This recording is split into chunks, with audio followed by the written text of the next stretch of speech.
Hello and welcome to episode 452 of the Crate and Crowbar gaming podcast, being recorded on the 9th of October 2025. I'm Marsh Davis, a demonic metaphor about the perils of adulthood, and here to beat me to death with rusty metal pipes are Chris Thurston. Hi, I'm a stand-in for my own childhood embarrassment about not being tall enough to go on roller coasters. And Jamie Britton.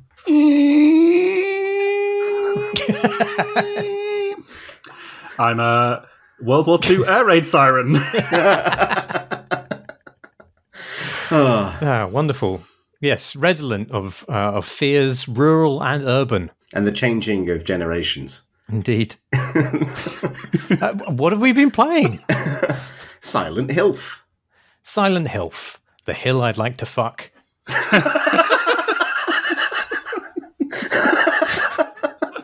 Yep. Well, that's that then. Yeah. When I was talking about it at work, a colleague of mine said that there'd been some speculation online that the F, which is a lowercase, like forte style F, might be a musical notation. So it would be Silent Hill loud, which is quite a funny idea. Because it sort of implies the existence of Silent Hill piano, Silent Hill quiet, Silent Hill fast. You do all sorts of them. Unfortunately, that doesn't bear out. It's not. A forte, it stands for something else, which is a spoiler. Does it? Yes, oh. I think so. Okay. Oh, maybe. Do you think it does stand for forte? Clearly, I've already stated what I think it stands for. Yes. But if we could actually just rewind, I'd like to insert the pun Matterhorny into the discussion. Maybe a bit of Bone Nevis, some Snowdong. That's all I got. Thriller Manjaro.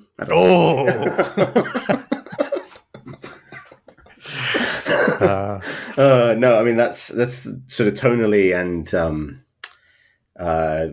quite literally the opposite of this game, isn't it? It's like if you were to say what Silent Hill F isn't, it's not a series of like Carry On Camping puns about sexy mountains.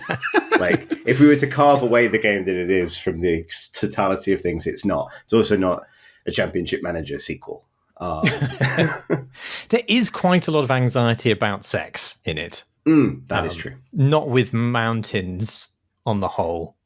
So, is it a spoiler to suggest that the F stands for female? Is that what you're suggesting, Jamie? I mean, actually, that is not what I thought it stood for. I'm totally perplexed, having finished. I thought I've seen it all, but I obviously have missed something rather crucial. I think. I have an idea what it might stand for, but I can't say that because that's a spoiler. Okay. So I think the answer might be both and all things, because as I have been insufferably saying to everyone who will listen, this game is the James's turn of the screw of Silent Hill games. And they already kind of were that, but it is a game that kind of glories in being ambiguous about stuff. Scarfell Poke, by the way, I just wanted to didn't want to leave that by the side of the bridle way. So yeah, it's a game which is lots and lots of different interpretations. Kind of glories in that kind of absolutely.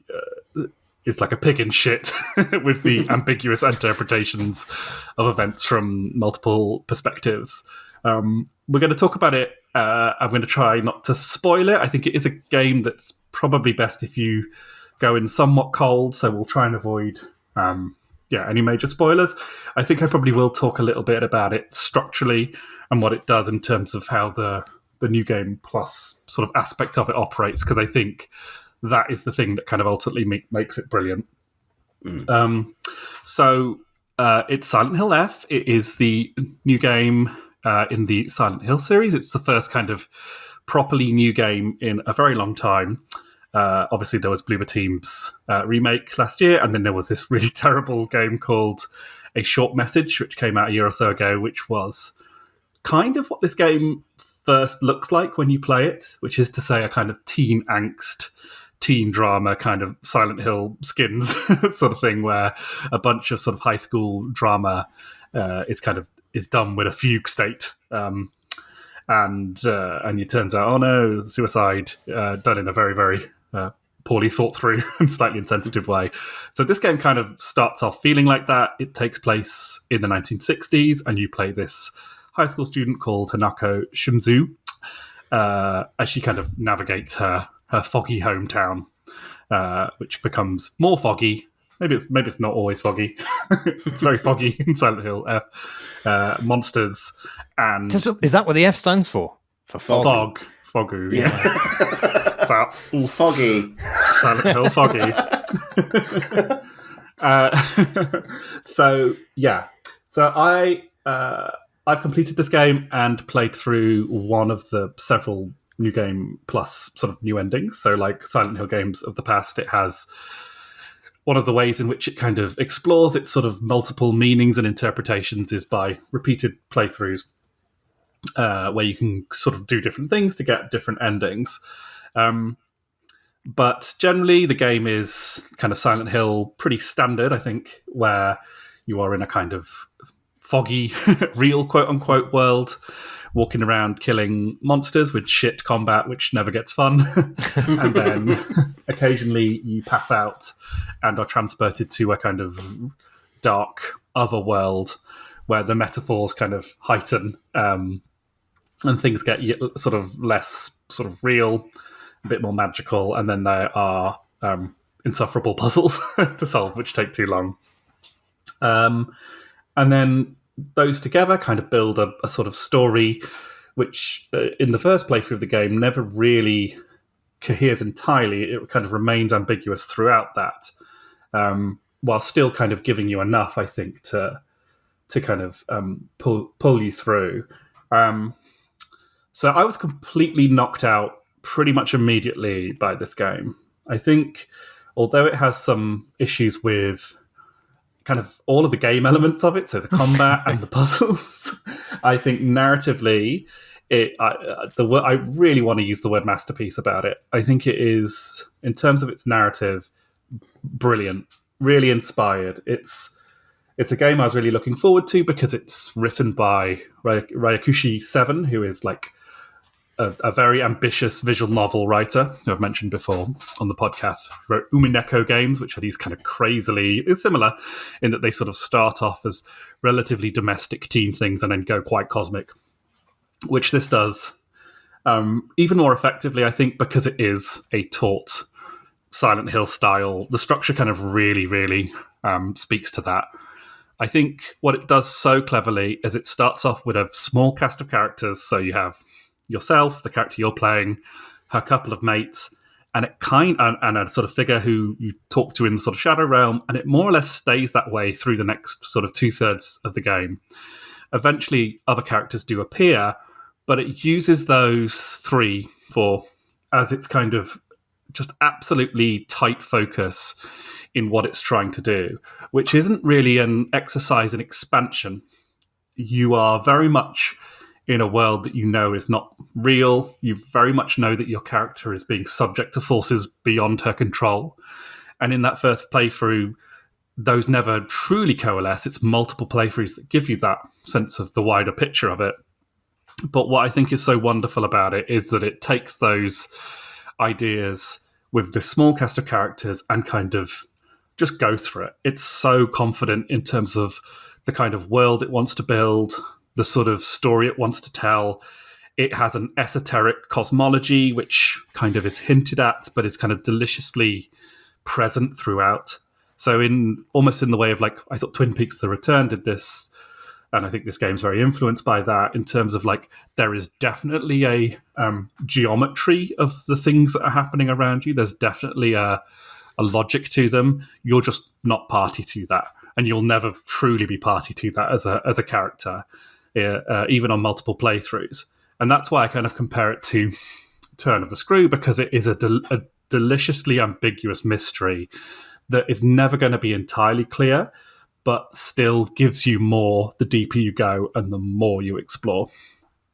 And so and the story like really goes places. There are some cutscenes and moments in this game which I would describe as gnarly as fuck. There's some real shit going down here that I was kind of, like sat on my sofa playing it on my Steam Deck while my partner watched, telly or whatever. And I'm just sat there kind of appalled at this kind of cosmic nightmare unfolding before me. But I think, and I'll talk about the new game stuff after I've got your guys' takes on it generally, but I think also it's got a thematic depth to it as well, which I think is the key thing. Like, it's one thing to do a thing where you're kind of coming up with a crazy cult and a crazy ritual and all that sort of stuff, but it has a richness and depth of thematics which kind of, again, go places that other games wouldn't bother or wouldn't try or would never kind of attempt. It's ambitious in terms of what it leans into culturally, kind of societally, sexually, all that kind of stuff. It's all kind of there. It kind of, as a game, it kind of cues you to dig deeper into these things. So yeah, that's my kind of top level on it. I think it's genuinely the best kind of narrative game I've played this year. I'm really enjoying it. So I think I haven't finished it. And I think I'm about 6 or 7 hours in, and I'm not sure where that sort of fits in terms of like the full arc of one run through the game. And I'm really enjoying it. I don't want to I think my most recent experiences have been a little bit fatiguing, and I don't want to lean on that too much, because I do really agree with what you said, Jamie, about confidence. Like, I think quite quickly it sort of established, it has such a distinctive. It's beautiful for one thing, and it has very distinctive. Visual style. The performances are really good. There's a lot of confidence in those characters as they're building them up. You sort of have that sort of sense that it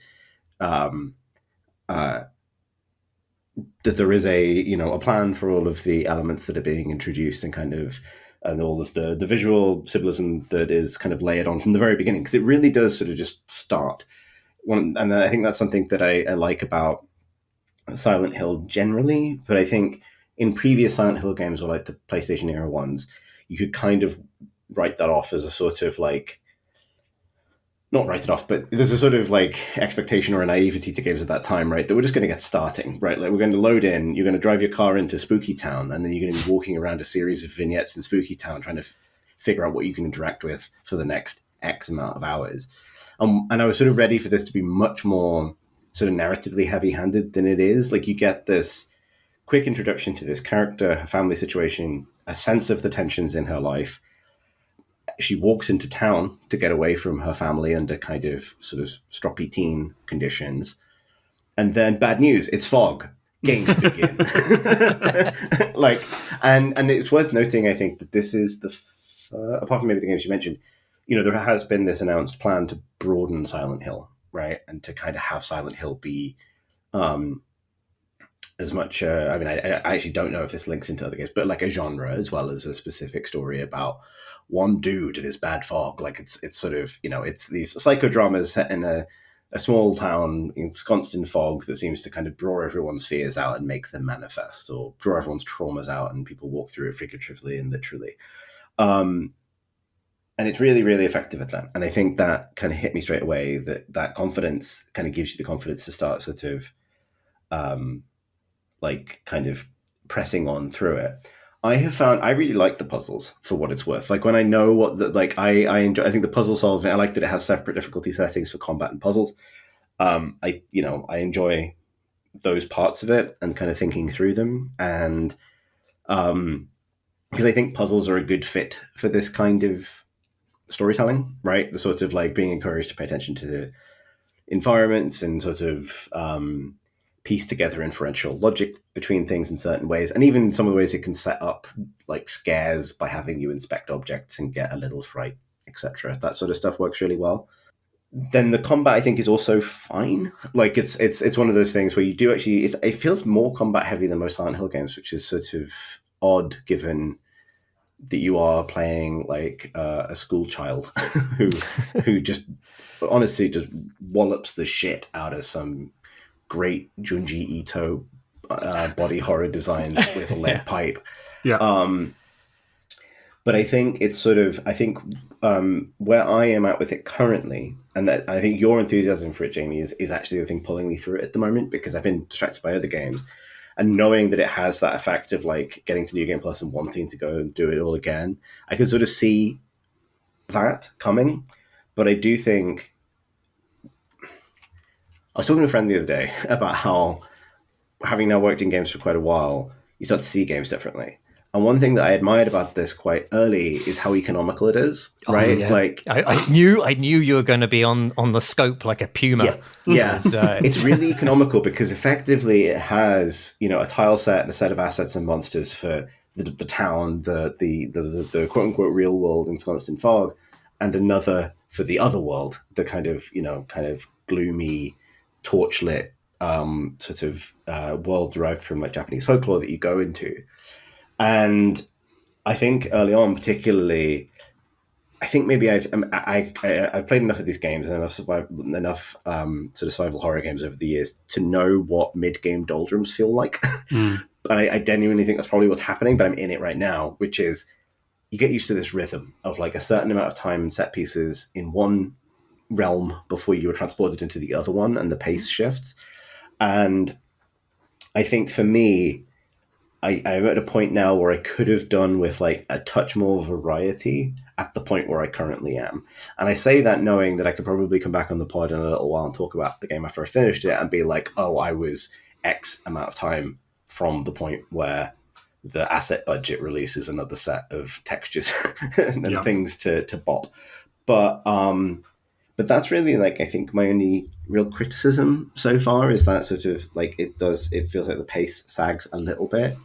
I think partly because as a survival horror game, it doesn't, and I'd be interested to take your take on it, Jamie, having played much more of it than I have. I feel like it doesn't have a sense of how to escalate the combat past a certain point and to kind of make that worth reinvesting in. Because there are some mechanics that I think are cool. So, because some of my favorite games in this genre are things like Eternal Darkness, and its use of a sanity mechanic. Silent Hill F's use of a sanity mechanic is sort of slightly lamer. It's just a sort of a bar that, when depleted, means you get stunned more easily and so on. But there's a nice idea in that, so you can use like a lock-on focus to look directly at the monsters. And if you're doing that, the tells for when you can interrupt an attack with a powerful counterattack become much easier to hit. You can, the timing window is bigger. But because you're looking directly at the monster, your sanity depletes faster. And that's a kind of nice, instantly like a nice push-pull bit of game design that I think could be used to really like interesting effect in a horror game, given that so many of these games are about managing resources. And that being one of them. I have found, however, that like I haven't had to do that past a certain point. Like it has some light leveling up and upgrades. And now I have sort of 2 passive upgrades that let me charge up a special attack very quickly and deplete less sanity while doing so. And so combat in the mid-game for me has become a fairly repetitive cycle of charge up this attack, stun an enemy, hit them till they die. If that isn't enough to kill them, back off, and so on. And even though with its systems in that regard feel a little incomplete, like it has a durability system, your weapons can break, you can find items to repair them, but obviously for its own internal balancing, it's going to kind of shower you in weapons to the point where you can't really fall short of that. Maybe that ceases to be the case on higher difficulty, but it's going to kind of like reach in and sort of scoop you up and prevent you from completely fucking yourself over with that system. So much so that in the other world, use different weapons, and those don't have durability at all, and it kind of relies on a slightly different mechanic to make those fights interesting.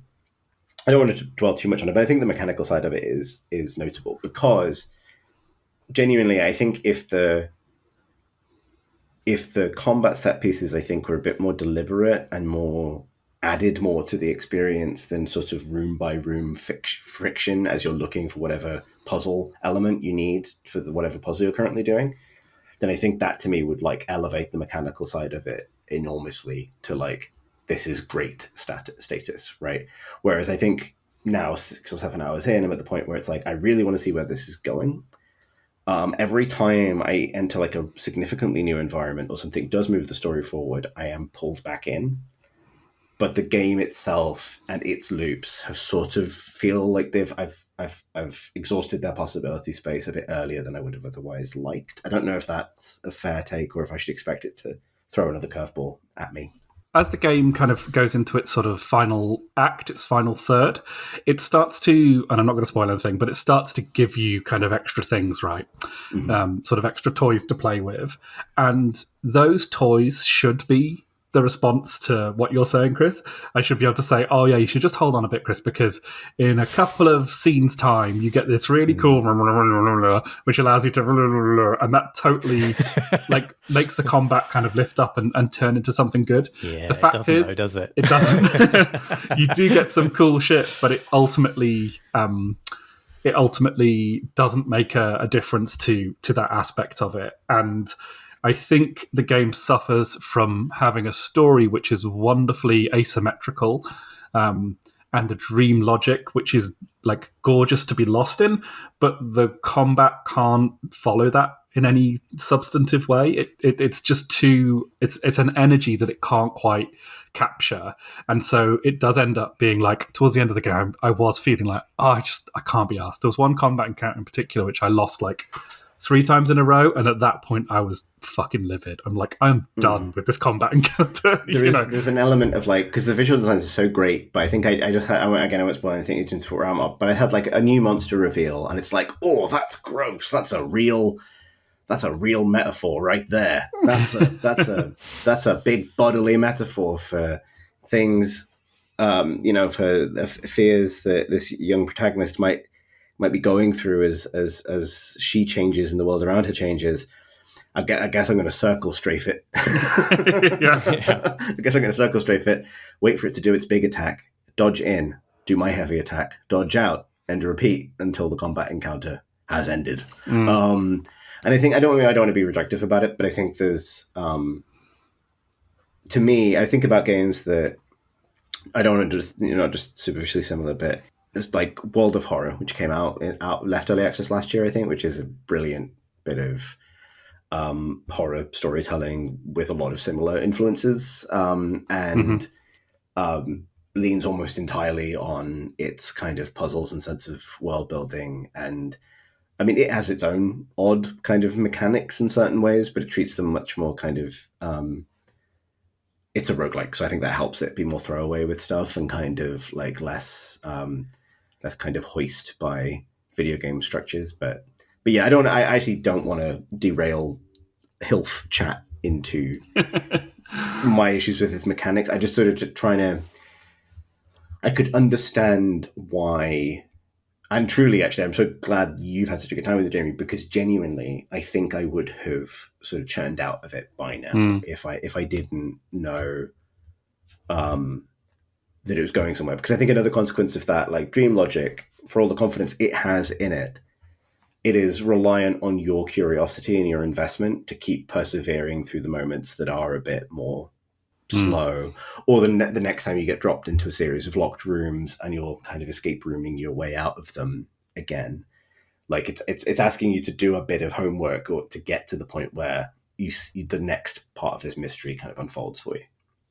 Yes, and I was very freely and happily using walkthroughs. Yeah, I got limited time to game these days, so I was just like, I am not going to pause on this aspect at all, because I just don't have time to wander around a room for 15 minutes. I will say with that in mind, because to return to the positive, I have actually really enjoyed the puzzles, and I haven't needed to go to a walkthrough. I have enjoyed sort of kind of sussing them out myself, and like I found that they've never been so hard that I've needed to. There's one or two that I think are a little bit New York Times connections.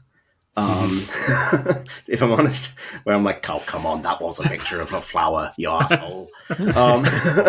But with that logic in mind, like I've been sat playing on the PlayStation on the sofa, and like that has been like, those parts of it, like actually for me, like the game lights up when literally it makes you pick up a puzzle box and rotate it and solve things and move tiles around. Like that's when for me I'm sort of happiest. And it integrates the sort of story stuff into the puzzles really nicely as well. So like part of the reward for a puzzle is always going to be a little bit of narrative to put in your rather lovely journal, which sort of fills up as you go and kind of makes it feels very complete. It feels like you kind of a genuinely, sometimes with a journal you just feel like whatever you're doing is just lost to it, but actually the journal in this, it doesn't necessarily record everything you sort of encounter in terms of notes exactly. What it does is it interprets it into a kind of ever-growing narrative which you can follow, and that plays into the new game plus stuff as well, as that kind of comes. Marsh, how did you find it? Any of this chiming, any of this hilt thing, would you? I wouldn't say that our like appreciation sliders have been set that differently for this. I would say that I did find it beleaguering ultimately, to the extent that I stopped playing it. Couldn't bring myself to go back to it, and then finished watching a playthrough of it. But the reason I finished watching a playthrough of it wasn't because we were doing a podcast, but because I was really invested in the world and the themes and the story. I kind of see what they were trying to do with the combat, and they have been sort of hoisted by their own petard in a way, because they couldn't make it this extremely dynamic combat system because you are a school child, and part of its theming is that you still need to feel a sense of threat from these monsters, and it starts off in a way which I thought it was going to continue by making you very fragile. You're very slow to turn. All of the ways in which you interact with the world are seem to hamper you basically in your desire as a player. So there's never it doesn't feel like you're particularly empowered initially, and I thought that's the direction it was going to go. Like, I'm playing this fragile protagonist who basically has to run away from monsters, and then like halfway through the game, I'm just fucking mincing things with an axe. It doesn't go in that direction, but it also can't commit to being this super dynamic combat system, and so it feels like it's just stuck between these two stools, never quite being able to give you the terror of being chased by these monsters and that vulnerability, but also not quite being able to give you all of the kind of affordances you would need to really make that combat engaging over a long period of time. And it just throws so much combat at you in the last third of the game, more and more and more, and it's just not interesting. It becomes less and less fun, and so I had to stop. But my God, there's so much juice in the setting. I fucking love it. It's just what you said about confidence really rang a bell with me, because like at the outset of the game, you have, I can't remember the exact order these things happen, but there's like a protracted sequence of still images set to music of the town being rained on, just just in individual buildings. With the sound of gentle rain and a soundtrack, and it reminded me of that a similar sequence in Ghost in the Shell, where there's just this break from the entire storyline. You just get this protracted sequence of just the camera lingering on images of the city as people react to the rain. And I just thought it was such a beautiful and kind of like, there was no reason for it to do that other than to showcase the amazing work by the environment designers, I guess, but also just to kind of set a sense of mood and pace, but also just to say this is not necessarily going. It's a demonstration of their confidence that they would have like an artistic vision that you should pay attention to. And that was also kind of doubled down in like the first cutscenes where you're talking to your parents and your sister, and their heads are truncated. They're not on screen. And you're like, okay, that's an interesting choice. Like, this is a game that's really making very purposeful, striking choices all the time. And I'd say that at least 75% of them are super successful. And then there are other ones where, like, you're in a corridor full of giant pills, which symbolizes that you've been taking lots of pills. And you're like, yes, okay. But, I can kind of forgive that stuff because some of the imagery is just so effective. And I think ultimately your character is struggling with choices about her life, like which are the source of her inner turmoil. And I guess, the monsters from the id or whatever. But like, those are such novel traumas to see in a big budget mainstream game. like I think we alluded to it glibly at the beginning where we were talking about, tradition versus modernity and childhood versus adulthood. But the way those things are, like, for one thing, explicitly gendered in a really toxic way, but also placed in the context of 1960s rural Japan. Like, I mean, it's such interesting and rich and provocative stuff. And I don't feel I know enough about that era to. I'm sure there's stuff you talked about, like the esoteric mythology. I would love to be better schooled in like Shintoism or whatever, to know at what point the mythology of the game is departing from traditional Japanese mythology and doing something itself and weird, and which would be immediately alarming to people who know traditional Japanese mythology. But I'm ignorant of it all, so but there's obviously like a huge hinterland to explore there, like in terms of its imagery and mythology. And I love the spiritual otherworld, that just this horrible, endless maze of torii gates and sliding rice paper doors and I forget what the kinds of the mats are called, and lanterns or whatever, and that's mirrored by the crooked, zigzagging alleys of the town. I don't know. Yes, astounding, visually astounding. But like I would say, I didn't enjoy exploring them at all, because they are designed to be labyrinthine and confounding, and often a lot of the assets used are the same, possibly for budget reasons. But they fucking style it out. They style out the scope at every point. Like this reuse of assets. Well, there's a reason for that, because it is a confounding maze-like space. Or the fact that you're never accompanied anywhere. You often meet characters, but as soon as they go with you somewhere, they instantly vanish. And like presumably it's because they didn't want to spend the budget on having like designing a companion system or having companion AI or pathfinding or all that kind of stuff. But they fucking turn it into an amazing kind of spooky aesthetic. It's so many very purposeful choices made in the game that are striking and are just really beguiling. It's a shame I couldn't start playing it. I mean, it is one of those games where they've sort of worked out everything. Like a lot of the aspects, even some of the criticisms we have of it, almost always they have an in-game like story reason for, right? That is always like completely fascinating. I think the writer, his kind of great skill, I think, is scale, right? He writes these colossal stories.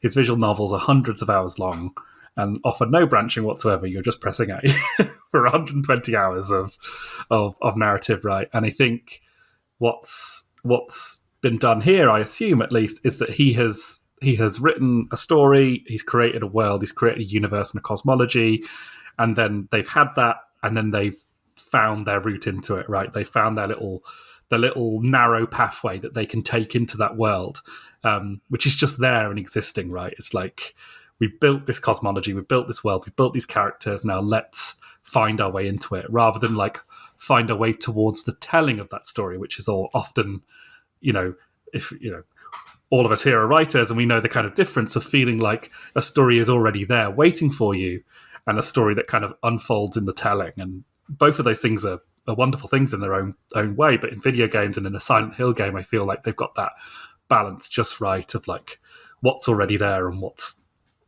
there to discover. And also one of the great things about this game is,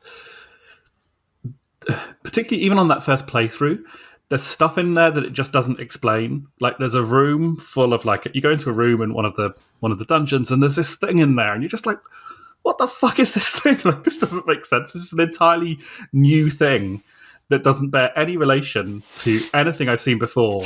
Like, why is this here? And your character will literally say something like, I don't know what this is. Like, I don't know. Yeah, there's something later on in the game, and it's just absolutely baffling. And there's just a line of text that says, "I think I should leave." You're like, yeah, I probably would. I probably would as well. And that is, and that, I believe we're talking about the same thing, Marsh. And like, there's a bunch of stuff like that, and that is the game gesturing you towards the New Game Plus, right? And the New Game Plus, I believe it's pretty similar to what they did in what's that game called? Nier Automata, which I haven't played, so apologies for that. Where the game kind of, someone's literally said to me about that game, like, you have to play it through like 9 times to get before it gets interesting. Like, I don't know about that, but with Silent Hill F, So there's a bunch of stuff that's unexplained. The first ending that you get is fucking devastatingly sad. So and it tells you immediately after the game's finished that the basic things that you need to do in order to unlock the different endings, right? So it tells you exactly what to do, or what the names of the things that you have to do are. It's not clear what those things are exactly. But as soon as you start a new game, you realise things are different. So the opening cutscene's different. It includes a character you haven't seen before. As soon as you take your journey off into the day, there are new locations which you can go to, new puzzles that you can solve, and almost everything is very, very slightly different, which is just fucking delicious, right? Because you end up in this thing where you go like, a cutscene will play, or a thing will happen, and you'll think, is that different from the first time around, or did I just not understand it the first time around because I didn't have the knowledge that I have already to bring to bear on it? And your book, your journal, is carried over into New Game Plus. So the story has kind of already been told up to a certain point. And then as you're going through the game again, anytime something's different, or if you're able to give new context to things, your journal will update further and give you more and more information. So you end up going into the New Game Plus with so much more information, and then the game starts to twist that information around and give you things earlier in terms of story points. It will move story points sooner into the game because it kind of knows that you already know this thing, so let's push this thing around. So the New Game Plus is this is the thing I think makes the game kind of masterful, in that it does help with the combat a little bit because you bring your upgrade abilities into New Game Plus, so combat becomes less of a chore. Still a bit of a chore. It also slides things around a little bit so that you have certain abilities earlier and you can go through certain areas faster. So I'm sure that you must be able to clear your second New Game Plus run in half the time or something. But as you go deeper into it, there's new puzzles, there's new characters, but what mostly changes is your understanding of the world and your understanding of your character, and it just deepens really substantively. It's not like, oh, that's an interesting new interpretation on this. You get the second half of the story, or the second third of the story, and what I thought was particularly clever about this is that it stops you from just going on YouTube and looking at all the endings, because you're immediately made aware by starting a New Game Plus run that the differences are in the details. They're not just in the big cutscene moments. Like, in order to kind of do a YouTube version of the set different endings of the game, you'd have to kind of watch a Let's Play of the entire playthroughs, because all those notes, all those extra cutscenes, all those extra moments, they can't really be summarized so easily. And that moment where the first sort of hour or so of the New Game Plus, where I was like, oh my God, this story still has so much more to give and so much more secrets to unfold. That was just this is something really, really special, because it just keeps going deeper. It just keeps getting more and more rich. And you start to understand these characters from multiple directions. Almost reminds me of something by Middlemarch or something, in terms of how it kind of obsessively starts to grow this world from each point of interest outwards, while still never giving you the whole thing. And there's more playthroughs you can do, and third and fourth and fifth, and I think there are 4 or 5 endings depending on the choices you make, which eventually, I kind of stopped after 2 and then did some reading, but I can imagine, for the right kind of person, this is a real game that you can sort of live inside for a month or so. Fantastic stuff.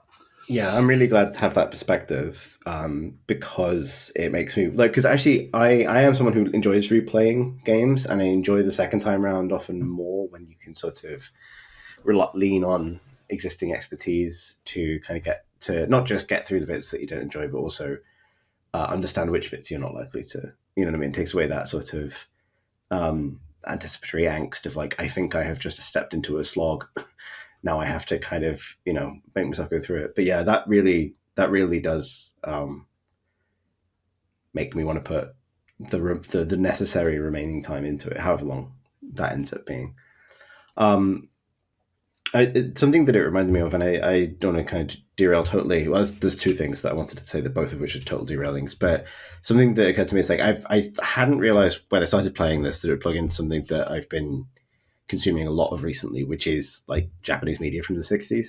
And I think one thing it does subtly, but at least in the time I've spent with it so far, but really evocatively, and I was thinking about this because of that like headless adults sort of, you know, framing choice from the beginning. And obviously, you know, not to be too cute about it, but Silent Hill as a series has a whole thing about people whose heads aren't visible. Oh yeah. Yeah.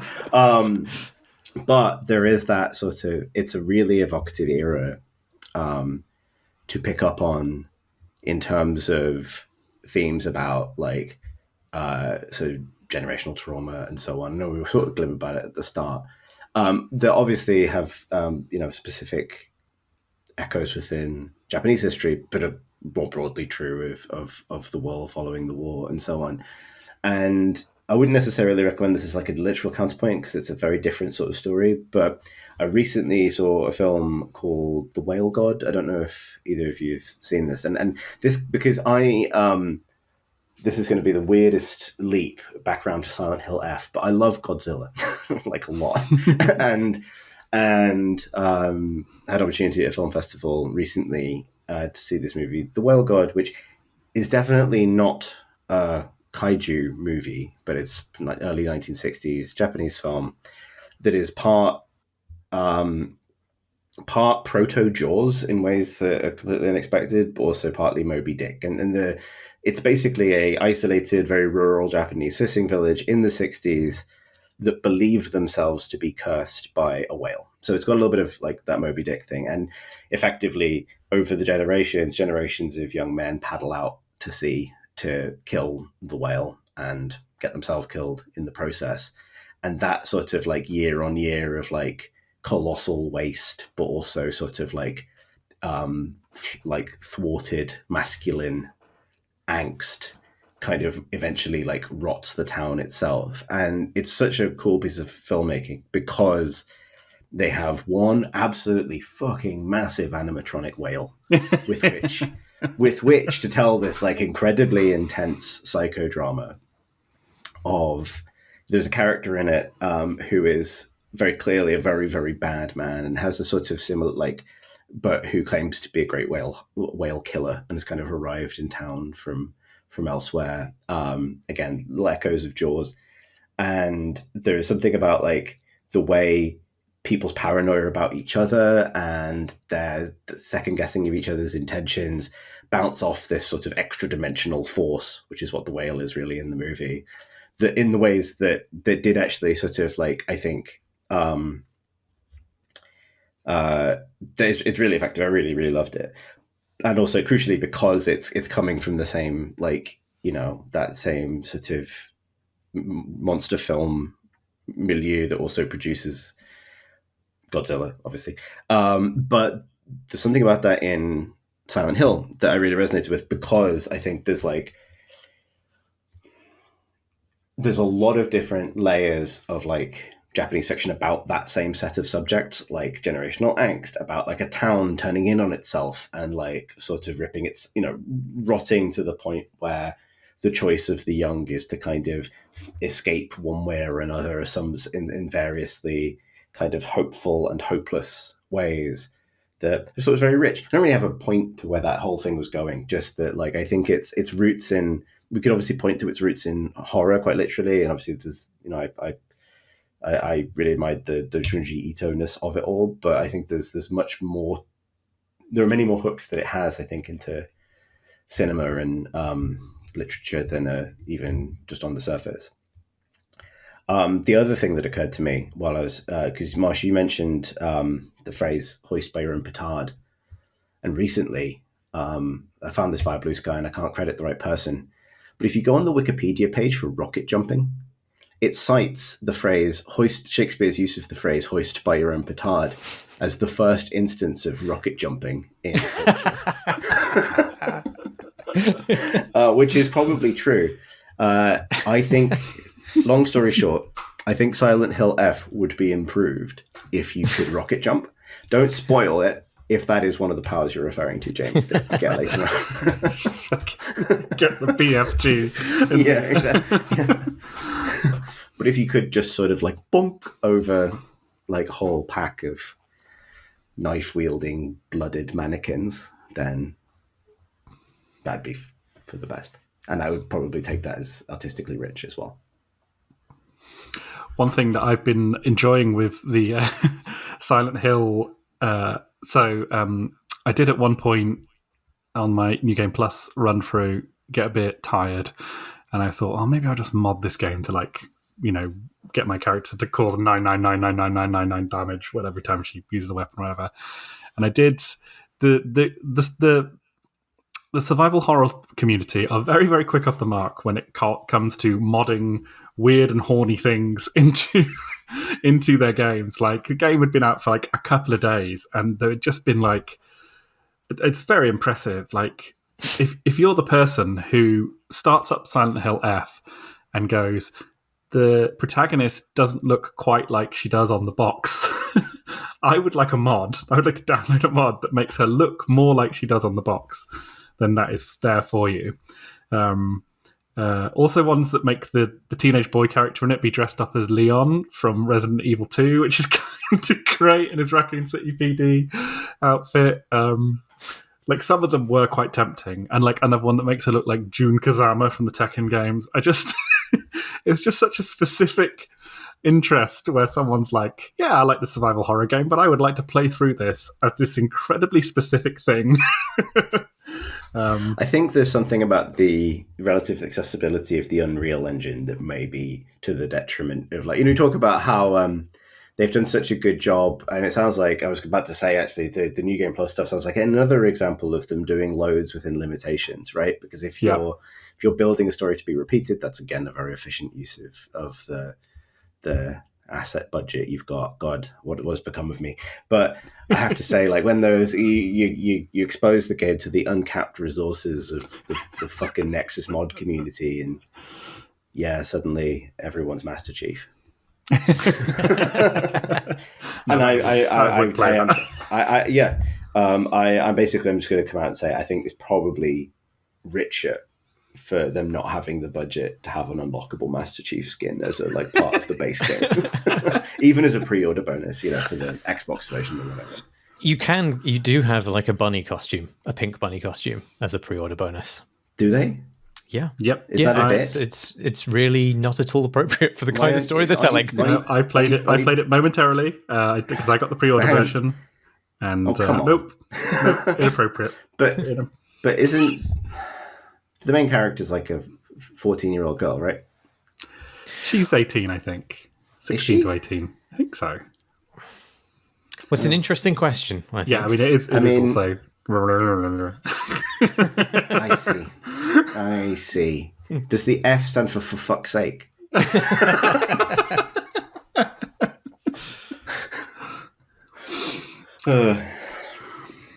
I was also worried that the true fugue state was the fact that I spent 60 quid on it on launch so I could play it 2 days earlier, and that was the Silent Hill of my own making, basically. I was just sort of head traumatized, wandering around my own misty life, like talking to people in elliptical conversations about my guilt at spending that much money on something so silly.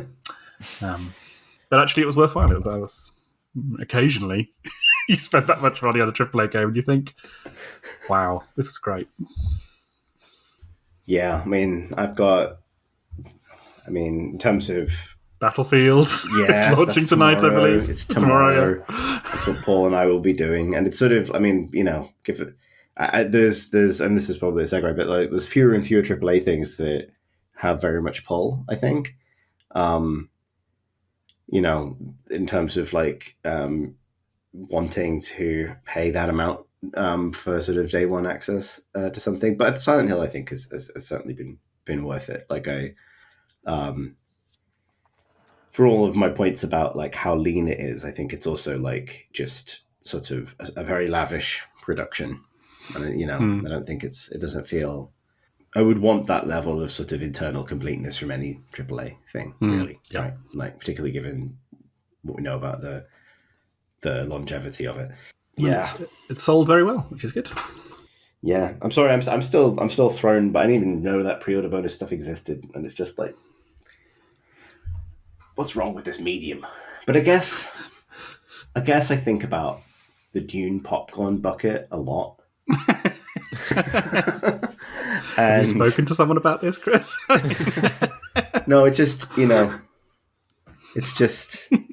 it's always going to be like, or the Nosferatu popcorn chest. Ooh. Yeah. You know what I mean? I didn't know that was a thing. Yeah. You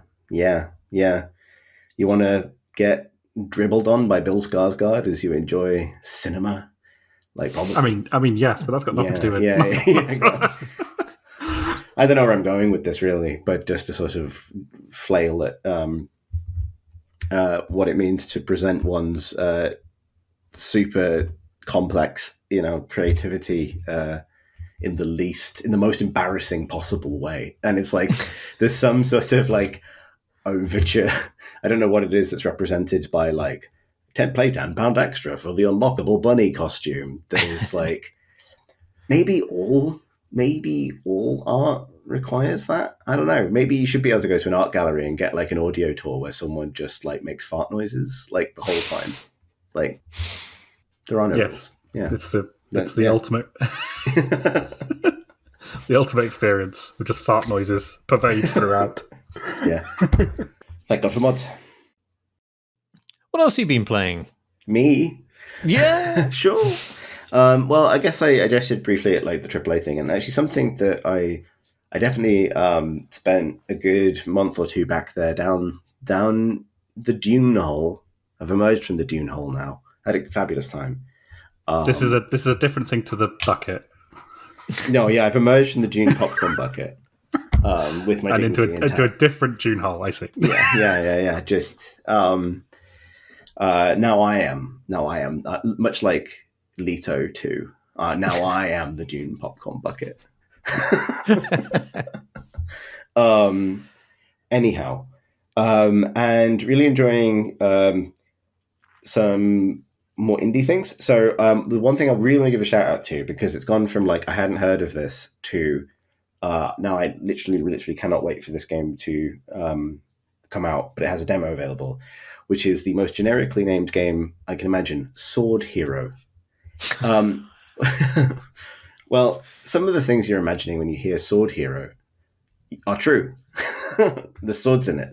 So Sword Hero is it's going to be a real like gnarly sandbox open world RPG. The sort of game that I guess, I mean, in my experience of open world game design and things, like I think kind of everybody wants to make, but is also the preserve, and I say this with fondness, maniacs, which is like everything simulated, tons of systems laid on systems, NPCs with day jobs and lives and feelings and interiority and things happening off screen that probably don't matter because the player doesn't understand that they're happening, but you kind of feel better for knowing that they're there somewhere. It's got a sort of PS2 graphic style, very, very lo-fi. It is the effort of one person who I think develops under the name Forestware. And it's got its heritage is very much like either early Elder Scrolls or specifically like the Gothic games. It's like a third person medieval-ish RPG, but with a sort of veneer of like other tech to it. It is implicitly set on a ring world, I think, and there are trams and limbs can get cut off and replaced with prosthetics by weird machines. And that is enough to kind of engage me. I think there's been like a really fun renaissance for like lo-fi open world sandbox stuff in the last couple of years. And I was excited on that benefit basis, but it also has a demo, and the demo is just the combat system. It's very, very simple. It's just you can pick a couple of different characters. The actual game would have like very free form character creation, but this is the kind of like warrior, rogue, mage archetype thing. and it's just a combat arena. There's a shopkeeper you can talk to and get in a fight with because it's still very systems driven.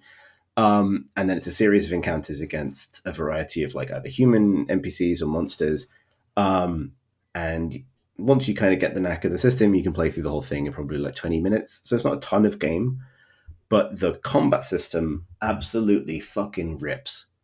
And I can't stress enough, I appreciate I banged on quite a bit about like my frustrations with Silent Hill in this regard, what a difference that can make and how exciting it is for me. Like, because I will, to some extent, something I've learned about myself is like that sort of systemic complexity at a high level is only as good as its sort of individual building blocks, and only as good as how much the minute-to-minute action of the game contributes to whatever that sandbox actually is. And I know not everyone feels that way. I think you can have games like RimWorld, Caves of Could, Dwarf Fortress that have these huge sandboxes, but the moment-to-moment interactions don't necessarily lend themselves to like procedural nonsense in that way. But it's so promising to me that Sword Hero, why is it called that? Its basic systems are as cool as they are. So it's third person, almost entirely melee. There are bows, and hilariously, casting a spell means putting on what I can only describe as a pair of like wizard boxing gloves and like punching little bolts of magic at people. Sure, like a wizard, yeah. Like a wizard does. Yeah, like basically like finger guns.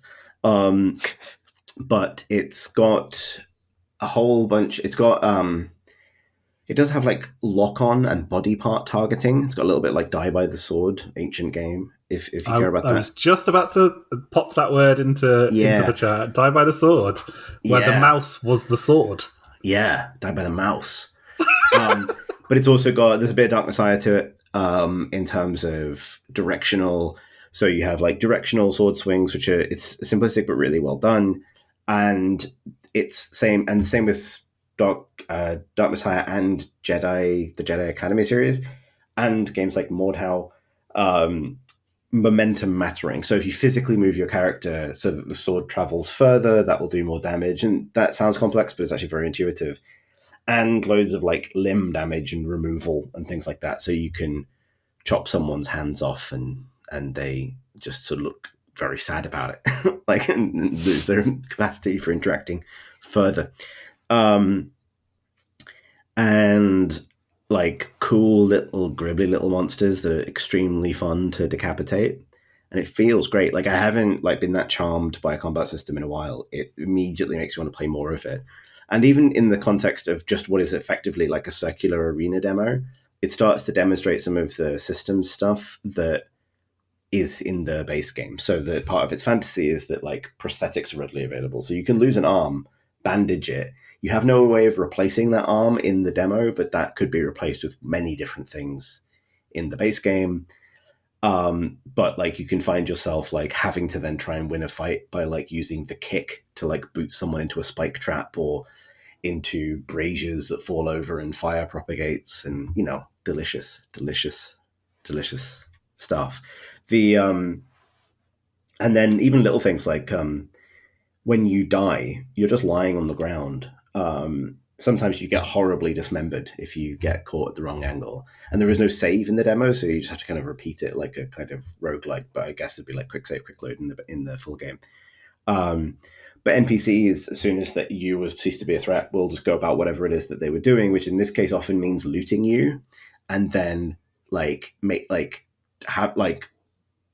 mocking your corpse in some way, and watching the system interact with that. So that like I got horribly dismembered, and I think two different characters just picked up different body parts that used to be mine and just walked off with them. And I find that very charming. I don't know. There's I'm really looking forward to it. If that sounds interesting, I'd really recommend people check out the demo, because the lovely thing about it as well is because the visual fidelity is so PlayStation-y and so kind of lo-fi, I have a lot of confidence that those systems can build up to something and shine. Like they're not putting themselves on the hook for something more than sort of simple, chunky, bloody interactions, which, yeah, very compelling. Yes, really charmed by the fact that among the carousel of images they've chosen for Steam is one just showing off their low poly meats. It's just a lovely smorgasbord of pixelated meat. Very good. I recorded a little mini-sode of Crate and Crowbar just because a few people noticed that we'd done episode 451 and not talked about 0451 games, which was a choice I made before I was planning that one because it was just too depressing and sad. So you can listen to that episode on the Discord if you go and find it, which is mostly just me saying you can't make systems games anymore because because they're just too expensive, and then Microsoft will cancel them. So I do think this is the way, as the saying goes, of having something with a bit of emergence and a bit of grenade rolls downhill to it is like it's the Steam page of this, which I've just been looking at, is ludicrously exciting. Just because, ooh, systems, and like they just jump out at you immediately these days because it's so rare to see chaos in a game. Fun looking chaos is just in very short supply these days. It is, and I think it's worth. I mean, that's the whole subject. Like, I have to say, because I appreciate I was gone from the pod for ages. Did we talk about Skin Deep? No, we didn't in the end. All right. Well, I won't get into it now because I think it's a big old game. But I've been playing through that as well, and that's another good example of. I probably would want to return to it because it's really, really charming. But yes, there was actually a call out on the Discord after I did that little mini-sode.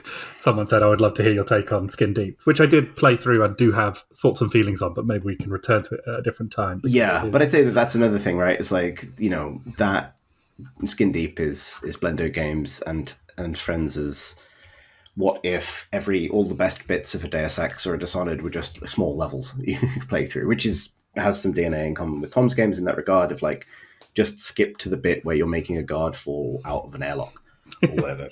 And I think and also the thing I would point out, and obviously having spent years working in the block game side of things, is like, there are plenty of young players modding incredibly complex systems into games like Minecraft, making effectively immersive sims without realizing that that's what they're doing. So I think the genre is like gonna be okay to put it that way, but perhaps not in the way that you kind of traditionally think if you don't have, like, I don't know, Looking Glass or whoever literally make it, or Arcane literally making those games. Like the spirit of it persists. The other game I would mention in that regard, because I don't think I was on the pod at the time when I played a bunch of it last year, is Dread Delusion, which is a sort of Morrowindish, even more retro kind of open world RPG. Again, very lo-fi, great on a Steam Deck, set in a sort of kind of sprawling and pretty original feeling, extremely fungal fantasy world, which I also enjoyed a great deal. So yeah, it's very like, it's you're talking about like the value proposition or not of AAA. Like, a lot of these experiences people want can be found at smaller scale, and it seems like really fun to make as well. So there's a thought. But yeah, I have one other game I can talk about quickly as well, in terms of stuff I've been playing. And that game is Jump Space, which was previously called something else, Jump Ship, which Paul and I have been playing. We've had a few sessions of it so far. It just came out in early access. Jump Space is, the short version would be, what if FTL was also like Sea of Thieves or Repo or something like that. So it is a first-person, space-based sort of like campaign roguelike. So you're doing runs, basically, which you could have failure in, but ultimately are kind of returning back to base and pushing a campaign forward. You are the crew of a spaceship, which you kind of repair and kit out over time. You pick a mission from a galaxy map, and then those missions play out like mini FTL campaigns. So you're picking nodes along a map, right? Like where you make a branching choice where you jump to a safe sector to get stuff to repair, or you choose a more risky sector because then you might get more stuff, right? Like that classic branching pathway design. In the context of each of those adventures, though, it's real cool. So it's first person, kind of seamless. navigation of your ship, its interiors, its exteriors. You can fly around in space with a jetpack. You can run around the outside of the ship. You can do all of this while a player is in the pilot seat flying the ship. All of that stuff that, a few years ago would have felt, and this is in Unity, I think, as well, that sound very sort of Star Citizen-y. It is just sort of doing, right? Like, and everything in the spirit of like that kind of current generation of like co-op games, like Sea of Thieves, Repo, etc. There's tons of stuff to be doing on the ship at any given time. Obviously, you have like a pilot and someone manning some of the other guns, but every action on the ship is very physical. Like if the ship runs out of ammo, someone's got to run down to the fabricator, make ammo, and then physically load it into the ammo bays, or run around the outside of the ship repairing the shields and that kind of thing. And that's the spaceship stuff. But the person flying the ship is effectively playing Free Space or something like that, like a third-person spaceship combat game. And there is a real it's a thrill to be in a world where running around on the outside of a ship as your friend is doing a space battle and being in the middle of all of that is not the preserve of AAA, but is in fact the preserve of like a relatively modest like indie production, right? Like, and because it looks great. And the ship's catching fire, people are running around with fire extinguishers and all of that kind of thing, and you're trying to maximize the value of the salvage while putting enough aside to for any in-flight repairs you might need and all of that kind of thing. And then it's also like a surprisingly serviceable FPS with like really good feeling guns. So you're also landing and breaking into you're landing on like derelicts and breaking into ships and stealing stuff that can even intertwine with the space combat. Sometimes the bigger ships, when you defeat them in space, they're momentarily disabled, and you can just sort of float over to them to try and nick stuff from them before they self-destruct and get back to the ship, and so on. There's loads to it, and like you can, there's like these big finales to these mission arcs. There's a bunch of different mission types, sometimes even planet-side stuff where you land on a facility planet-side and you set off the alarm and you've got 5 minutes to get as much cargo as you can to the ship before enemy reinforcements arrive in atmosphere. But even when they do, all they'll start doing is attacking the ship. So if you want to leave people on the ground to haul stuff out of the base while other people take the ship out and fly around and try and fight off, reinforcements and stuff, it's very cool. Like it's wow. Like there's those two. I think it's currently in early access, and the limitation that the only limitation I've really felt so far is that there is a finite number of like mission archetypes. They are generated within that context a little bit, but I think like anything like this, like your first time encountering a particular moment, like one of those extraction moments or something like that, is probably the coolest. But there's loads to it, and I'm very impressed by it technically. And I think something I would call out, because I am someone, I think I said this many times on the pod, I'm not someone who's necessarily instantly won over by co-op. I don't instantly think it makes every game better. But there have been this wave of games over the last kind of couple of years. Some things that would be more obviously bundled together, like, Lethal Company or Content Warning, which I think is a phenomenal game, or Repo or Peak, and games that are in the same sort of, not in the same category, but have been huge, Helldivers, and then now this, where I think we're consistently getting to the like a level of complexity of those experiences where just watching your friends do cool things is incredibly rewarding. Like, we're not all just playing Halo shoulder to shoulder anymore, right? Like, kind of all doing the same thing. There's a really lovely asymmetry to this game in terms of like not just what you're all doing and how you're expressing skill, but what you're seeing each other do, that is, I think, would have been technically impossible only a few years ago, or very, very difficult to kind of make work in this way. But is a real like thrill, like having a mate running around on the ground on the side of a massive space station, some huge space object, disabling things to try and get a door open as you fly around in a spaceship covering them from ships that are many, many times their size, and then swinging past and having them grapple onto the ship as you go past, and all of that stuff. Like, it's just, it's real cool. I'm really excited to see what they do with it. Like, we've just been playing it as a duo. It is playable solo, but I think that's not the heart of it. And I know there was another game recently that was doing the sort of FTL, the Sea of Thieves in space thing. But yeah, I'm really pretty impressed by it. Looks fantastic. Far.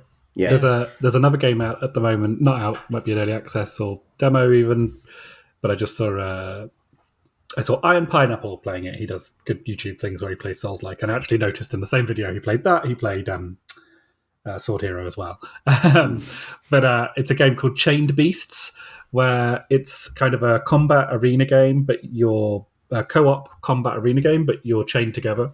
So, and it just really goes for it with that concept. So you can use your chain to trip people over, but you can also upgrade your chain, so it will sort of do all sorts of special effects and modifiers and things like that. And that whole thing of like doing cool, watching your mates do cool stuff, I feel like the surge in games where you're literally tethered to each other is a really interesting and surprisingly versatile trope for these games. I would point out as well that I think, like, not to kind of zoom out to the industry level too much, but like there's a really interesting set of factors in play. Partly it's better tools and better engines, right? Like Unreal and Unity and so on, like allowing these kinds of experiences to be relatively seamless. Like I haven't, like, presume, like Star Citizen, I believe I haven't played it in years, but continues to grow as a thing and is remains like a behemoth. But it's cool that like an indie developer can come along and also do the kind of seamless space to ground kind of FPS stuff in a tighter context. But the other, I think, is that the birthplace. I mean, it's for years the birthplace of almost every significant new multiplayer thing has been the modding communities of, like, historically, like Arma or Minecraft, and that has evolved into like Roblox, Fortnite ecosystem, and so on, like as places where like there are so many sort of variants on multiplayer or co-op play available that I think it does force the bar to be higher for anything that will be released sort of independently or commercially on Steam. And I think that's ultimately like, and that's not necessarily the same as production values, because I think a lot of the best of these games, like something like Content Warning, are lo-fi, or Phasmophobia, like are lo-fi by nature, but like design wise, I don't know, it seems like I really disagree with the labeling these games like friend slop, which I've heard a few times, because obviously there can be there can be a sort of an engagement farm nature to certain experiences on platforms like that, but actually, like, it feels like we've been through a couple of years now of like some of the best co-op design there's probably ever been, frankly. And more broadly, like social multiplayer design. And that's good. That's my take on it. It's good that happened.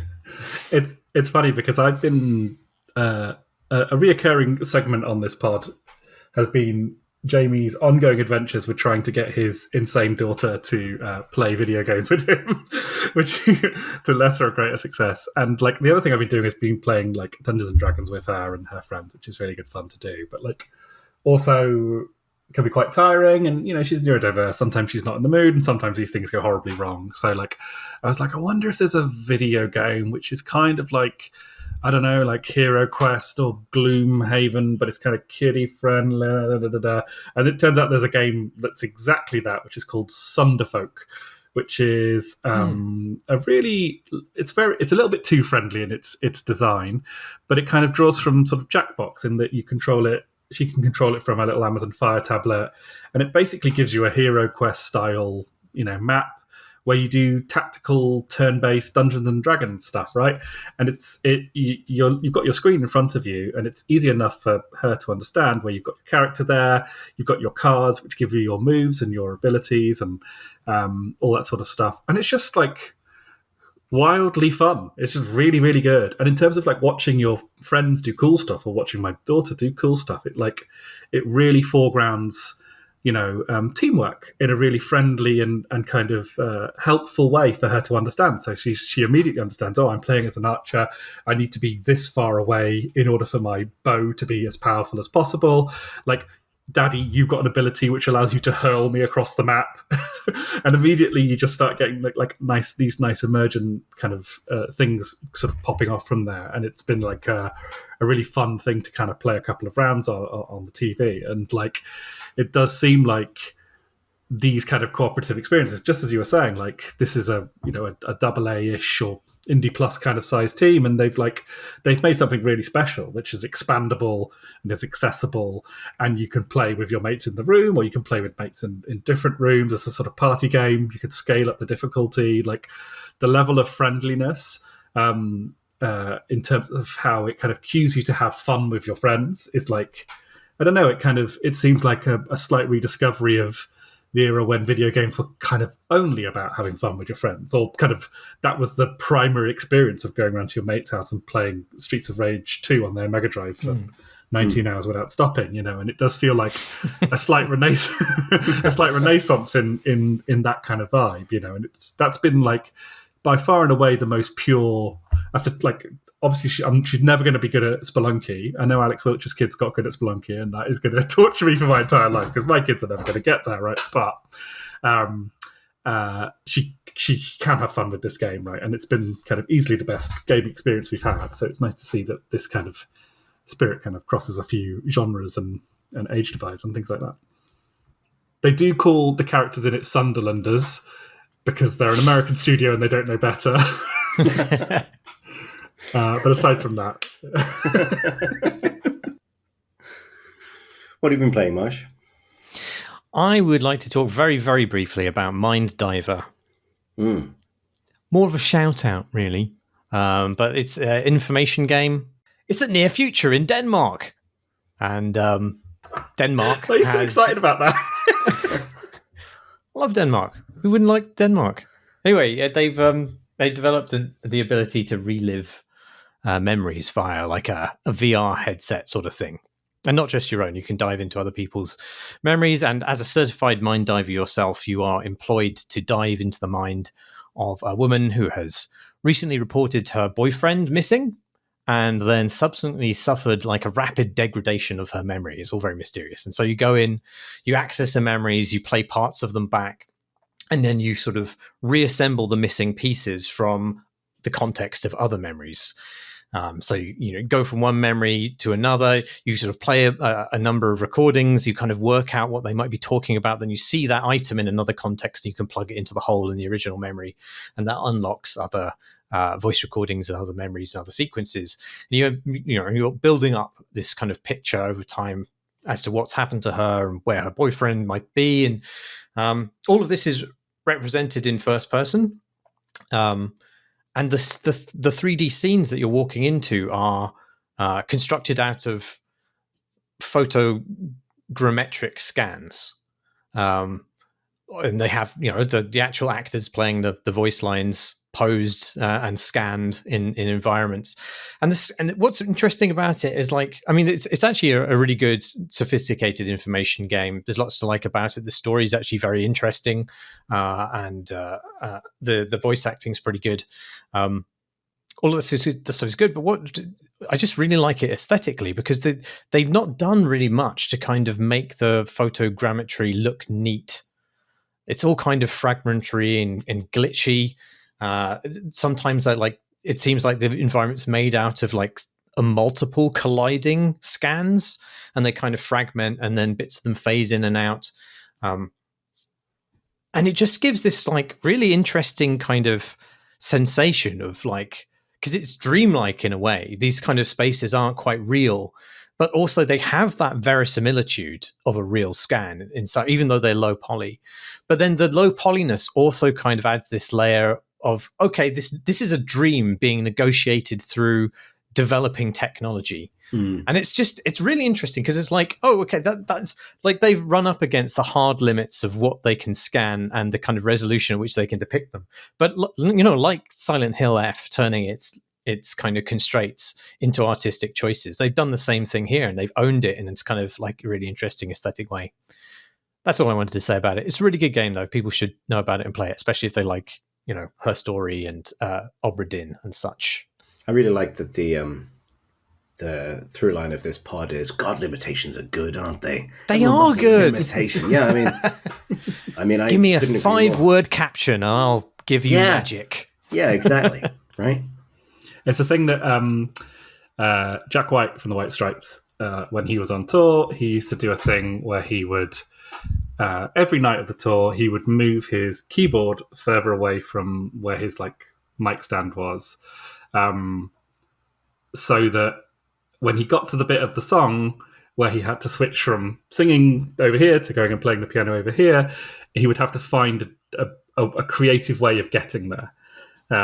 So he would sort of force himself to sort of do something there that would be a little bit different every time, which I've always thought is a very good way of thinking about these things. It's like how to make something a bit harder for yourself, so you have to be creative in order to solve that problem. Did he bring a skateboard sometimes, or you make it really difficult, and then because by that metric. I mean, I think sometimes the opposite of that is just accepting that there are always limitations and that they're not necessarily a bad thing, rather than sort of trying to preempt them too much, which I think is the sort of the default position of like any production with a huge budget necessarily is like, well, there's no reason to have a limitation here, so why would we accept one? Which is probably a decent segue into the other thing we're going to talk about in this podcast. We're going to talk about Alien Earth, a TV show. So this is us doing a complete genre bend in terms of talking about video games and then talking about a TV show on the same podcast. I can't even. What will people say? We've done it before. I think that's how. Yep. I mean, we've talked about many things that aren't games before. Yeah, fair enough. But yeah. I mean, I suppose we should say that this is the end of the video game portion of things, and that. So if you hate television, stop listening right now. And I suppose there's a logical link here as well, because there was it a full Fargo lock-in? Do I remember right? There was. There was. Yeah. And then you guys did a sort of post-mortem on that lock-in. But yes, we did a Fargo and True Detective lock-in, basically. Right. Yes. Which you followed up with, because Noah Hawley as a writer, I've said it a billion times, I think he's the sort of best the best television writer as far as I can tell, sort of working particularly in kind of big American television, right? And when he's at his best, I think he makes television like, I always sort of think of it as old-fashioned, but I think that is kind of false nostalgia. I mean, I referenced people who hate television a moment ago. I am kind of horrible about television. I'm so traumatized from working in it and failing to work in it for the amount of time that I did, that often people I work with who hear I used to be a TV writer, well, hey, Jamie, you got any TV recommendations? And I'm all about just like, no, fuck television. Television sucks. Video games are much better, right? Which is kind of my line on it. But Noah Hawley is one of the few people who kind of breaks down that trauma and kind of brings me back to the small screen. And at his best, I think his shows can be these kind of wonderfully ambitious but weirdly traditional exercises in kind of storytelling. I think he not to tread over old ground, but I think in terms of surprising and kind of sort of finding really unusual characters and taking them in kind of twisty-turny stories that sort of feel really real and vivid and kind of take you places. I just think he's kind of peerless, and most of the series of Fargo's and the first couple of series of Legion, really, really good. I think at his worst, he is too ambitious by half. He overloads his shows with characters and concepts and ideas, and then runs out of road pretty catastrophically. And this has happened with the Chris Rock series of Fargo. It also happened with the TV show Legion by the end. And I think it very much happens with Alien Earth, which I think, long story short, for me, there's a lot to love in it. There's a lot of things I really adored in it. And I was having a great time with that show, basically until I realized that it was an 8-episode run. I was like, oh, this is the last episode. Oh, this is a disaster. I hadn't even watched the last episode. And I was like, well, this is a catastrophe, because I thought that we were sort of building to something here. But actually, I mean, I'm sort of burying the lead here, but that is the kind of the broad feeling I have about it, is that there was so many ideas so packed in early on, that ultimately none of them ended up mattering very much whatsoever, and the series kind of ended, and I felt quite sad about it because I was very excited about it at the start of it.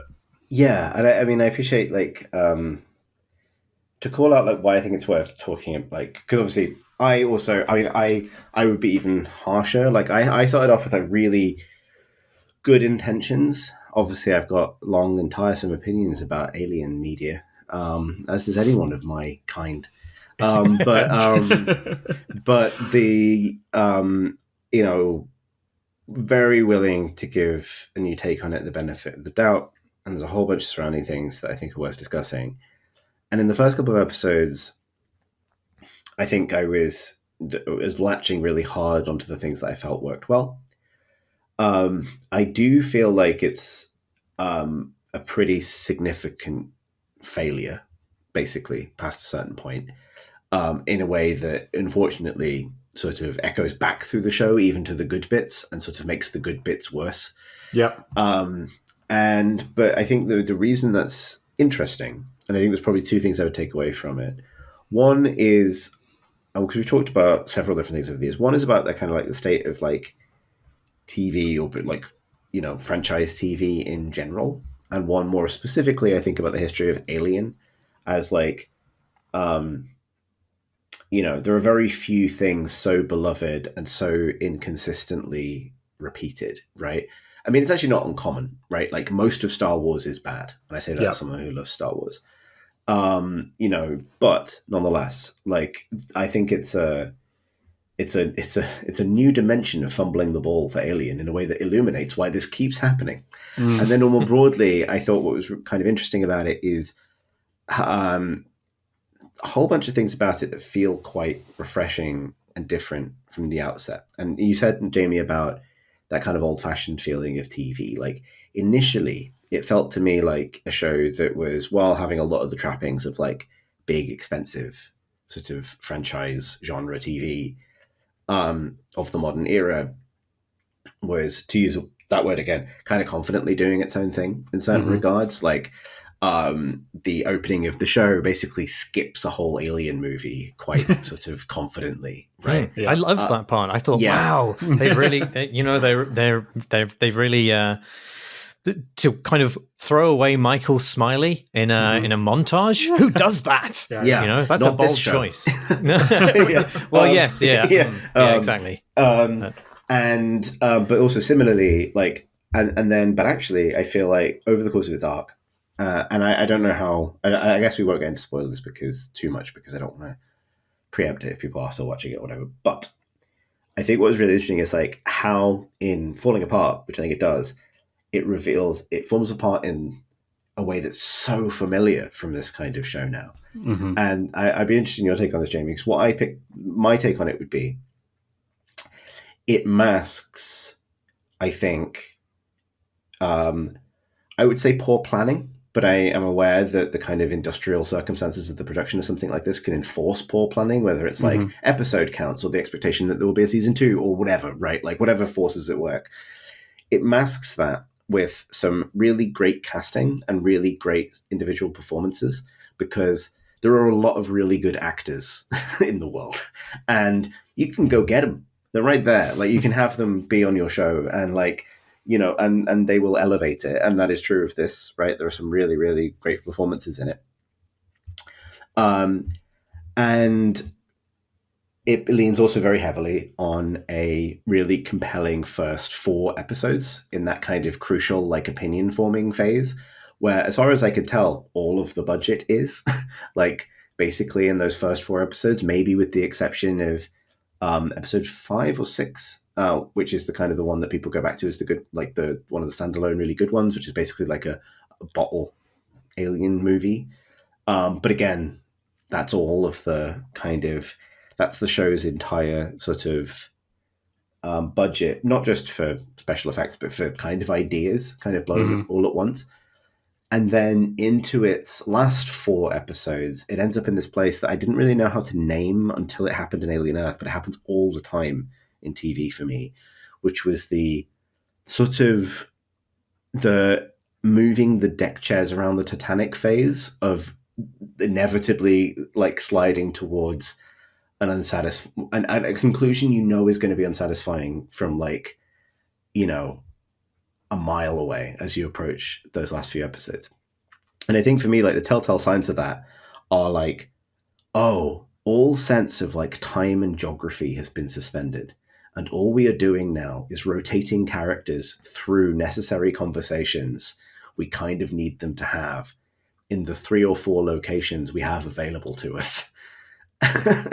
and that, I think, and I'll pause because I do want to talk about this as it relates to Alien specifically, is really notable because one of Aliens as an original film, but also Aliens as well, great strengths is how tight it is and how consistent it is and how disciplined it is with exactly those sorts of things around like time and space and geography and like where characters are relative to one another and what sorts of things are possible in the environment. And to the point where Alien Earth basically just becomes this sort of causal soup of basically nothing matters because we need to get these characters into certain positions to have certain conversations. The whole thing just sort of like, the whole house of cards totally collapses. And I find that illuminating because it happens all the time. Like exactly the same thing happened with Game of Thrones as well, which is that sort of like abandonment of like rigor in favor of like plot. Yeah. The great battle in television, right? The thing that makes television difficult to make and what makes it spectacular when it can be, it can be spectacular, and when it is, it's often because someone's worked out how to solve this very particular equation, right? Which is that every story has an ideal length, right? And TV, by its definition, has no real set parameters for length and scale. It's all economically driven. So if you've got a story which has got lots of, say, aliens running around tearing people's faces off, that's expensive. So you're going to probably, economically speaking, have less space to tell that story. Or, with like a Game of Thrones style show, they'll say, nah, you want to cut horses' heads off and have dragons flying around the sky. People are loving it. We will give you as much space as you need. Tell that story. Go off, Queen and King. Just do your thing, right? And then, people are liking it a bit less. Let's bring it to a close and let's shut this down and let's finish this story in 5 episodes flat. And it's like television lives and dies on that issue, right? And it's a never-ending problem. It will never be solved. Netflix and the like have kind of made it ever more pronounced because they often commission things with big, sexy, kind of flashy ideas, and then but also want to stick them in a very closed bracket in terms of time. 8 episode is always a bit of a suspicious number because it often means that the showrunner has asked for 13 episodes, which is the kind of ideal prestige show amount of time. And the network have gone, it's very expensive. Can you do it in 8? And the showrunner has gone, sure, why not? Let's try. But actually, the way that those things scale tends to mean that you're always going to have 2 shitty episodes. Almost every TV show ever made has had 2 shitty episodes just after the halfway point, right? It is just like a law of the universe. And where those land is kind of key in how successful your TV show is going to be, right? And if you've got 13 episodes, you can lose them amongst the good ones, right? You're still probably going to have 2 shitty episodes, maybe 3. But because you've got a bunch more episodes on top of that, you could probably just about cover that up. If you've only got 8 episodes and 2 of them are shitty, that is an absolute disaster for your prestige TV show. Shit. Yeah. It's 1/4 shit, right? And so TV is, as far from my perspective at least, is forever in a constant battle of these things. And if for a sort of exercise, you were to take, say, one of your Warhammer novels, Chris, and like beat it out into like an arc over a series of television, right? Imagine adapting it, which sounds great. You should definitely do that. But like, you would almost certainly find, I think, that like just because of the basic structures of TV, that like once you've got to the bit where the hero needs to do the thing that they need to do, right? This is in a novel, you still have that moment, you'll still have that sequence, you'll still have that pause before you go into the final battle. But because in television, that's like 2 hours, 2 hours of television, rather than like a chapter, or in a movie, like 20 minutes, it just means it's just kind of really poisonous for those sort of structures. So TV is very good at murdering narratives. And that is why it's so frustrating with something like Alien Earth, when you go in so heavy with your ideas and your characters in basically a structure that just can't support it. And so, like, as you said, like the second half of the show is just static. It's static. Nothing happens. Nothing changes. There's a bunch of like literally awesome monsters that we want to come out of their shells and start doing stuff. And they don't. They don't do it because the show hasn't got the geometry or shape in order to create that, Alien, the first movie of Alien, which is like a long movie where very little happens for quite a lot of the time, it's like a perfect structure, right? It's a perfect storytelling structure for that movie. I think it is a perfect movie. It's one of my favorite movies. And one of the things that's so good about it is that long kind of opening up until the kind of ferocity of the second half, where the movie this thing I love about it keeps getting scarier. The moment Ash starts like trying to stick a porn mag down Sigourney Weaver's, like, it still catches me off guard with how frightening that scene is and how it emerges as it's already terrifying stuff is happening, right? And it's got this wonderful cumulative effect which just rushes you to the ending. And like Alien Earth is so sloppy and lazy, in terms of how it's planned. I don't mean the show is, but I just mean the planning of it should have been much more rigorous if it's telling an alien story, because like an alien story is good if it's able to mimic its own, like, subject matter to a certain extent. That's part of it that I think is really like worth diving into, because I think I've almost certainly talked about it on the podcast before, because obviously Alien's one of my favorite films ever, as is the cat walked in. Speaking of I guess to enjoy this. Oh, he is demanding a belly rub, so I have to have this intellectual conversation while I half lean under my table. It's very thematically alien to have a cat show up. He's got short little legs, and so I have to physically descend onto the floor for this. Don't I, buddy? Cat. Is this his podcast debut? I think it might be. I think he tried to eat your blinds in one of the previous podcasts. He did, yeah. Hopefully this audio quality is all right. Hey, buddy, can you... what was I talking about? Alien, right. Okay, so... Alien. Right. Perfect film, basically. And I think maybe I've said this on the podcast before. I like sometimes like the thought experiment of thinking like, imagine the parallel universe where the Thing and Alien franchises swap places, right? Where the Thing, which we can kind of... John Carpenter's The Thing, at least, we can remember as like basically a perfect film.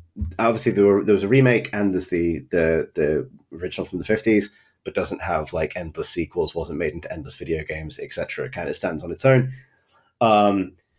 You could easily swap those, I think, in cinematic history. There's a version of events where the Thing and then Things, and then, the ill-advised Thing 3 and Thing Resurrection happened, and everything else follows that track. And all video games are based on the Thing. Or more specifically, James Cameron's Things. And Alien is the one that's just this kind of like, oh man, this is kind of perfect artifact. And I have in the past, I think, talked quite a lot about and decried, I think, the impact, like, Alien as a IP is made by aliens and completely unmade by aliens, right? Like, it's a great movie that did absolutely irrecoverable damage to like one of the best monsters in cinema.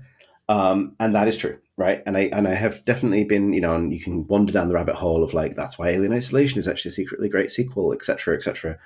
But I'm thinking about it lately, and recently, it's actually the same film festival in Bristol where I saw The Whale God. The headline guest was Gaylan Hurd, who was the producer on Aliens and a lot of James Cameron's movies from that time. And co-wrote Terminator 2 and so on with him. I believe they were married. And listening to her talk about it changed my mind about Aliens, and partly then watching Aliens on a big IMAX screen and all the rest of it.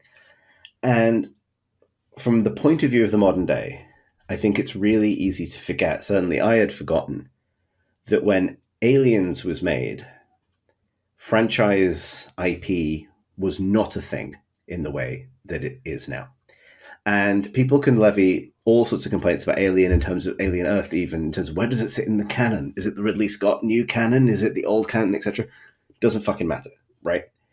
The way to understand sequels circa the early 1980s is if your film is successful, you make another one way more cheaply to milk a little bit more money out of it. Sequels are inherently in that same like straight to DVD sort of cash in thing. That is true of the movies of the 70s. Like people like that was almost true of Star Wars, right? That the novel Splinter of the Mind's Eye was derived from the script for what was supposed to be the Star Wars sequel, which was written on the assumption that we're not getting all the actors back. We'll probably just get Mark Hamill back. We'll set it all in a bog so we don't have to spend any money on it. And because that was the norm, right? There's no intention. Chris, this is the first I'm hearing of this, and I really wish they'd made that movie. Right? I really wish there'd been a movie with Star Wars 2 with just Mark Hamill in a bog.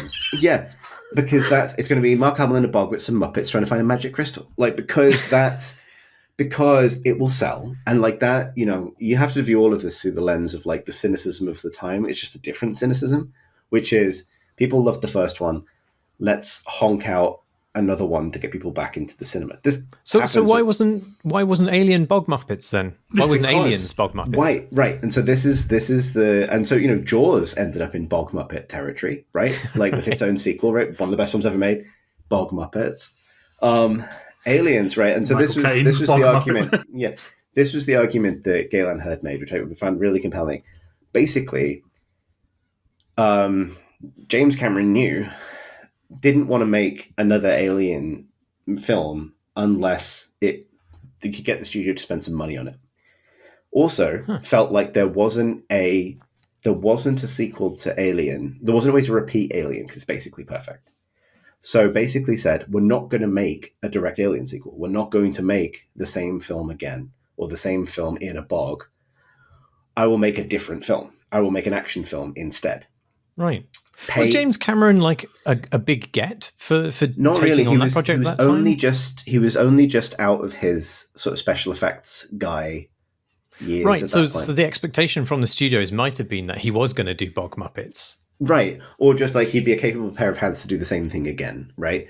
And so there's the story that I think is true, but you know, it's maybe overstated, where he sort of walked in and wrote like a $sign at the end of Alien, and that becomes Aliens, and that's the kind of the pitch for it. But the core of it was by pitching something very marketable, like a action movie with the same icon, you know, with the alien from Alien. The studio invests more money in it. It was still a very troubled production, but the important thing about that, and I think it's something that modern audiences, particularly the modern concept of fandom, does not understand, is it's not intended to be a sequel to Alien. Yes, it has the same characters in it. Yes, it continues Ripley's story in a way. But that notion of it contributing to like shared world building or becoming part of like a IP or a cinematic universe just does not apply to that time. And what that means is at the origins of Alien, you have this rare thing of like a really good movie that's actually two films, right? Like, you know, Jurassic Park comes out, one amazing film. They kind of remake it and they photocopy it over and over again. And thorough Bog-Muppets by the end, right? Like Jurassic, you know, you really, it's one direction, like in that regard. Star Wars kind of invented franchise cinema in this way, like in growing into what it became. I think the thing with Alien is you have this incredible haunted house movie, right? The original Alien is more like Hellraiser than it is like The Thing, in my opinion. It is actually not a sci-fi film, really. You know, the alien is not an alien. It's a sex demon, right? Like, that's really important.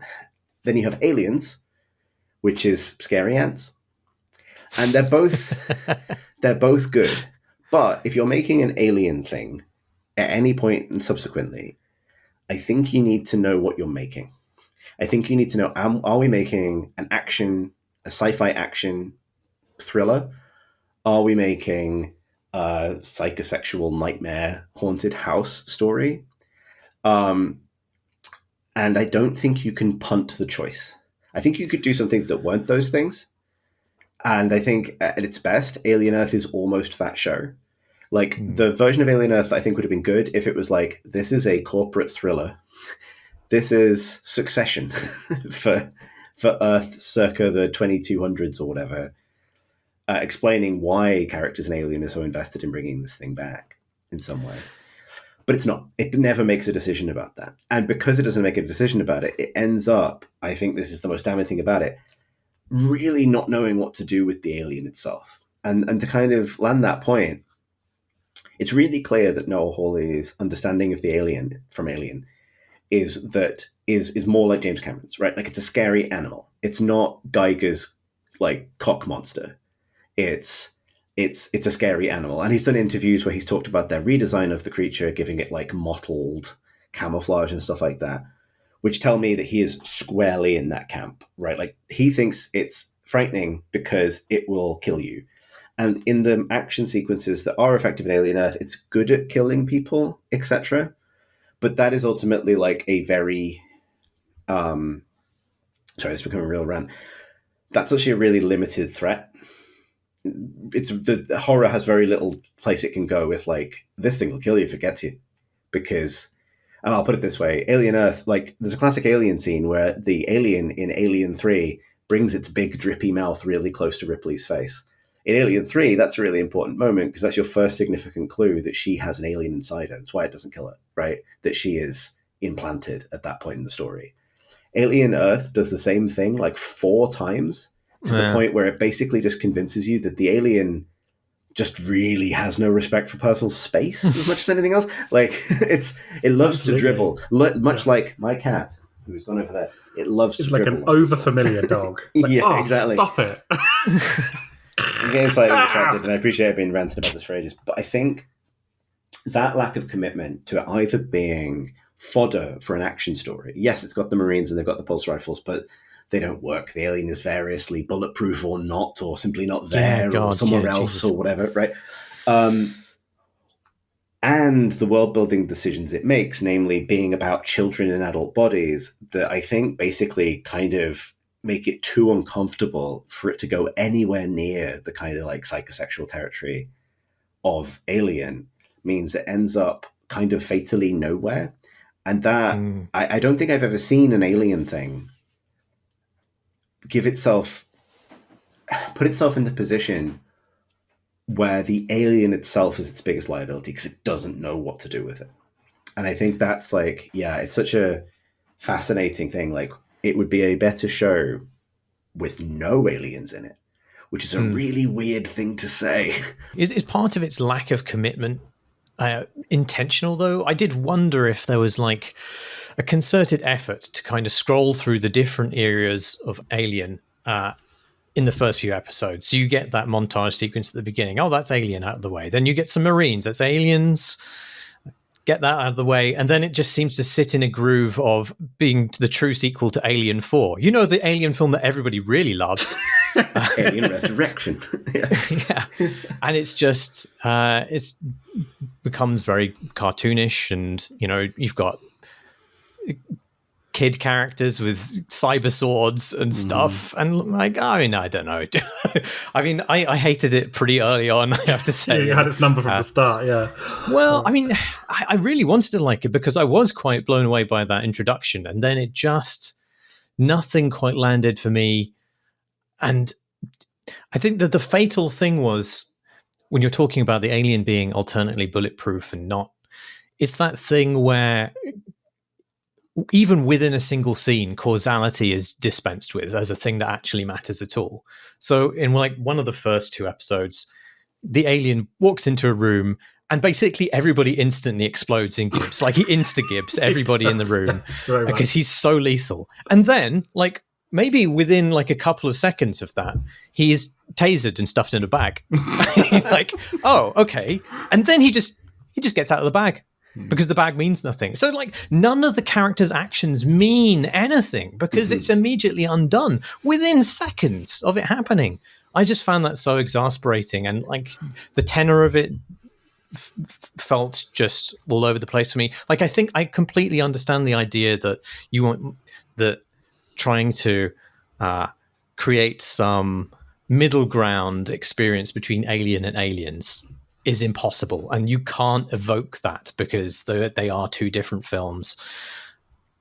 But if you're going to say, okay, we're going to do something new, I don't think it can be the Cool Cyber Kids movie. Like it can't. I mean, you have to do something better than what they found. It's the same problem with Prometheus. Profoundly dorky, those kids. I was like, not in a good way. I mean, dorky kids doing kung fu has always been a Noah Hawley kind of threat. It's sort of popped up in Legion as well. But he really goes to town on it here, and it's not a good look. Sorry, Marsh, I interrupted. No, I mean, I was basically finished. Like, I just think if you're going to dispense with the old and do something new, which I'm all for, like, the Alien franchise has been heartily, prodigiously shat upon by its many sequels at this point. It's not precious. You can totally do something interesting with it that's completely different from the past. You know, I'm okay with that. I don't need, like, endless movies that repeat the hits from Alien, which is what they've been trying to do recently with, I forget the name of the film Romulus, that came out recently. the new Romulus, thank you. Yeah. I mean, but if you are going to dispense with the past, you do have to come up with something coherent to replace it. And there is nothing coherent at all about Alien Earth. It is all over the fucking shop. I thought that when the series started, it started with like a quote about how you can either be a cyborg or an android or a robot or whatever, which ever so slightly felt like the pussy's dicks and asshole speech from Team America. But you know, when it started, I thought like, this is a clever idea, isn't it? Because like ultimately, the best expressions of Alien are always about some form of invasion, right? Your bodily invasion, you know, this idea of like flesh being a vessel for something terrible, you know, and like, there's a interesting thing with sort of cyberpunk stuff coming in there, right? You could do something interesting with that. Like these are kids whose bodies have been transferred into these other forms, these vessels. Like there was something in there that could have been really good. But I agree. Like I was mostly so relieved though when they had an initial conversation about hormones and then there wasn't any weird sex stuff in there about these kids in adult bodies. I was so relieved that they didn't do that I kind of forgotten. It kind of made me forget that actually there is an interesting story to be had in the kind of alien versus cyberpunk kind of world. That like there is something about. There was a movie that came out a couple of years ago, quite a long time ago now, Possessor, directed by Brandon Cronenberg, David's son, which is about like almost like a body swap movie about this woman who like invades people's bodies for the purposes of sort of espionage. And it's like a really amazing, I think it's one of the best horror movies of the last 20 years or so, because it is about like, it's about privacy, right? It's a movie about privacy in the digital age and like the idea of like what would happen if you forced your mind into someone else's body, and like nothing good, nothing good, you know. And it's a horrible movie, really. But I thought that this was going to do something along those lines. It's literally got a monster that does exactly that. But not so much. Well, I mean, I was thinking about that because, and I don't want to do the sort of backseat rewrite thing. But one thing, when I like that opening as well, like there are, you know, that sort of like simple, you know, there are androids, there are cyborgs, and there are now hybrids, and whichever one wins determines which corporation will control the future. Immediately, like in terms of good uses of like IP or like cinematic universes or whatever, that's an interesting use of Alien, because this is when this is set, like it's a contemporary with the original film ish. So then the future of this setting, androids win. Right? Like, because of Bishop and all those other characters, right? That's just background information. So then you have dramatic irony, right? Like, we know, as the audience, which one of these is going to come out on top, which adds something compelling to, like, I think Morrow, who is the cyborg, is the best character in it. Like, him as, like, half human, half machine, obsolete technology. Wendy as this new hybrid, honestly, should have been the only one. Would have been way more interesting. You didn't need to be like fucking 6 of them, no matter how many Lost Boys there are in the actual Peter Pan. That doesn't mean you have to have all of them. Like, no. But, and so there is something in that. And to me, what I think I didn't realize this until it was already falling apart. But if I was thinking about like what is left to do with Alien that you could still explore, particularly through the medium of TV, you have that. like Alien throws this really interesting question up in the air, which is like, why do they want this thing in the first place? Like, why does Mother stop the ship? Why do they have this, like, to go collect this thing? Yes, Yeah. Ash says it's perfect, but that's a really interesting question. Like, what makes it perfect? Is it because it's like singularly, like, you know, it's not because it's singularly deadly necessarily. Like, my take on it is that it's singularly cruel. Like, it's the cruelest thing in the, you know what I mean? And there's something interesting about like the bigger structure of Alien and that like horrible implied corporate universe that they all live in and how dehumanizing that is. That like you know, it has its both like opposite and equal in this monster, but it's not really like any explanation along the lines of like, yes, but they need it for military research is kind of boring, right? That's not really the point. Like, I would love the show about the demented corporate overlords of that era and why it feels important to them to own all of the worst things in the universe, right? Like, to do the dangerous thing. And like, I think there's a story in that it is almost getting towards, but it goes nowhere near it, basically. I think that's the show. I think that's the show he wanted to make, and then I think he just didn't make that show. Yeah, and to that point, like, I think like there's a really interesting counterpoint to this. Like, recently, in the last year, I played a bit of the Alien tabletop role playing game, which is brilliant. Like, it's really, really good. And it is really well designed, particularly for one shots. And there's a note, like a GM note in it, which I really love because it's kind of built for like cinematic one shots. They have a system for like moving players through an arc that's effectively like the acts of a movie. And then because of the setting and because it's Alien, how to handle player death, right? Like how to prep for player death early because it's very likely. Like, you know, if the alien is in the same room as players, it's actually unlikely a player won't die because that's how you make that work, right? Which can work fine in a one shot. There are systems for like swapping players to NPCs, etc. But also it's a one shot. There's still, you know, it's not so damaging. There's a really lovely bit in it where it's like it's got tons of source material for the setting if people care about that. But it basically says that its campaign mode is there to simulate, like, if you want to play like a low, like a hard sci-fi kind of low fantasy is the wrong way to put it, but like gritty, you know, campaign with your friends about like eking out a living in a shitty corporate space future. That's what the campaign system is for. The GM notes say, if you're playing the campaign mode, don't put the alien in it. Doesn't matter. Like, the game is called Alien, and obviously it has rules for like being a squad of US Marines or colonial Marines off on a adventure where you could do it that way instead. Like, as to the point, you could make the choice to make like an action shooter game rather than a horror game. But if you're playing like just for the atmosphere, it literally says don't put the alien in it because you could invest. Because literally, like, and the note goes on to say, put the alien in it when you're ready for the campaign to end. Like, because that's like, you know, because your players will know what's coming to some extent, obviously, but like it's apocalyptic, right? Like the presence of this thing is going to, it will collapse the universe around it. And obviously Alien Earth is not the only piece of alien fiction to like not really know what to do when you've dropped the alien into the room, but you don't know what to do with it. But it's really, I've never seen it more stark than in Alien Earth, where you can point out the things like, yes, it turns into the velociraptors from Jurassic World, where you can kind of bop it on the nose and it'll be like, mother. But, which I mean, admittedly, the Alien sequels themselves did to some extent. But there are whole scenes in Alien Earth, which must have been fascinating to shoot, where the alien is a man in the suit. Cool. I'm all for man in the suit. But he's just sitting in a room. He's just sort of sitting in a little cell. Absolutely, like twiddly, like he could be on his phone and it would the energy of the scene would not change. No. And I find that sort of extraordinary when you've invested so much in something and when your show would not get made without that license, right? Like, that is the money shot. That's the thing that you're getting. And it's like, what's the alien doing in this scene? It's catching up on some emails. I mean, I can actually see a potential version of this show where the alien eventually does take a secretarial job. And it might. Like, given where that show goes, honestly, it may as well. Like, man. Alien Butler. Yeah. Yeah. Can we because it's getting late, but can we call out some of the things that were good in the show? Yes. So, the sheep.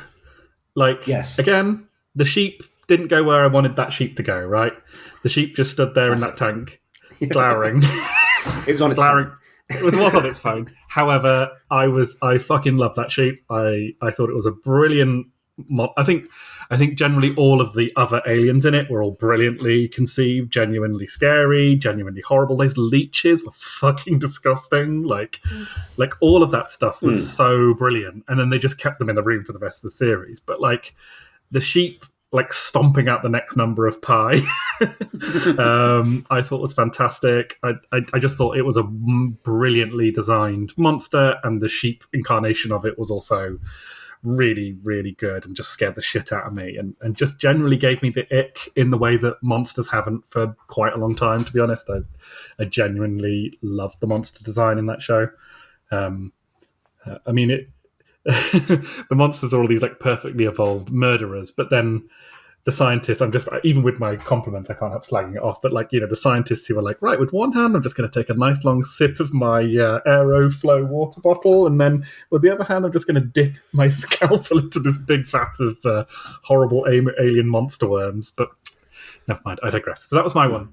And I'll follow up with another one. Adrian Edmondson in a show as a baddie. I mean, I know he had a bit in Star Wars, didn't he? And he was great in that. And like, he's just so good at playing patrician, company men that I'm just, brilliant. Yeah, I mean, I think like I said at the top of this, I think like there are some really, really good performances in it. I think Sydney Chandler's very, very good in it as Wendy, and I think given more room to breathe as a character, I think would have been a great like ensemble member if the rest of the decision to make most of the cast immune to and disinterested in the alien also contributes to the sense that the alien is on its phone. I'm just trying to remember the actor's name. Babu Sisay is just basically absolutely, Morrow is incredible in it. Yeah, he carries the show such a long way just by his performance. Is just wonderful. Yeah, and I think, and that's. And to be clear, I think all the performances, right? I don't think there really is like any like individual character work that doesn't work. It's just that the structure doesn't do half those performances any favors past a certain point, as does the unwillingness of the show to kind of let characters sort of move forward. Do you guys like the boy genius? We're slowly shaking our heads. I think the extended Peter Pan metaphor is just, it's a lot. It feels very like, it feels like something that like they would do as a joke in like an episode of Buffy before abandoning. It's just like, it just feels very elementary. It feels very comic booky to me. Yeah. As a criticism of like the Musk archetype, though, did you think it was successful or try hard or what? I think it's, well,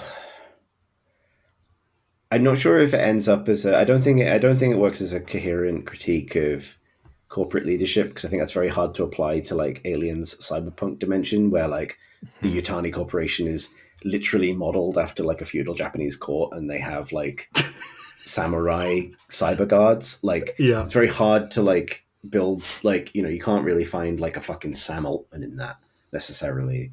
Yeah, and also he's just evil. Like, there's nothing to him. He's just an evil kid. Like, there's no. Yeah. Imagine if Morrow's character, if they, the complexity and depth that they, again, there's just like literally 4 times too many characters in this show. Like, there is definitely a version of Kid Genius, whatever, who is a good character. They just needed to take 4 of those characters and put them into one character. In terms of brilliant, it's been a while since we've had any brilliant nominative determinism, I think, in modern pop culture.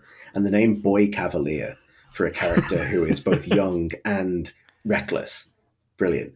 Like, he's a very cavalier boy. I think it ends up quite empty because partly because of the show's stasis in its last half kind of prevents any real... I think it really impacts Boy Cavalier specifically because it's like he, if you have this character who believes himself to be truly above consequences, then there is like a high wire act there. Hello, cat on keyboard, 2 seconds. Why? There is a sort of high wire act there that could almost be compelling. Like, given how trivially the alien is contained on Earth, on its phone, in this show, Alien Earth, and given how apocalyptic the rest of the films in the franchise treat the idea of the aliens getting to Earth, you're automatically kind of like playing with fire in that regard. So it's like, oh, this person isn't seeing the urgency of this at all. He is.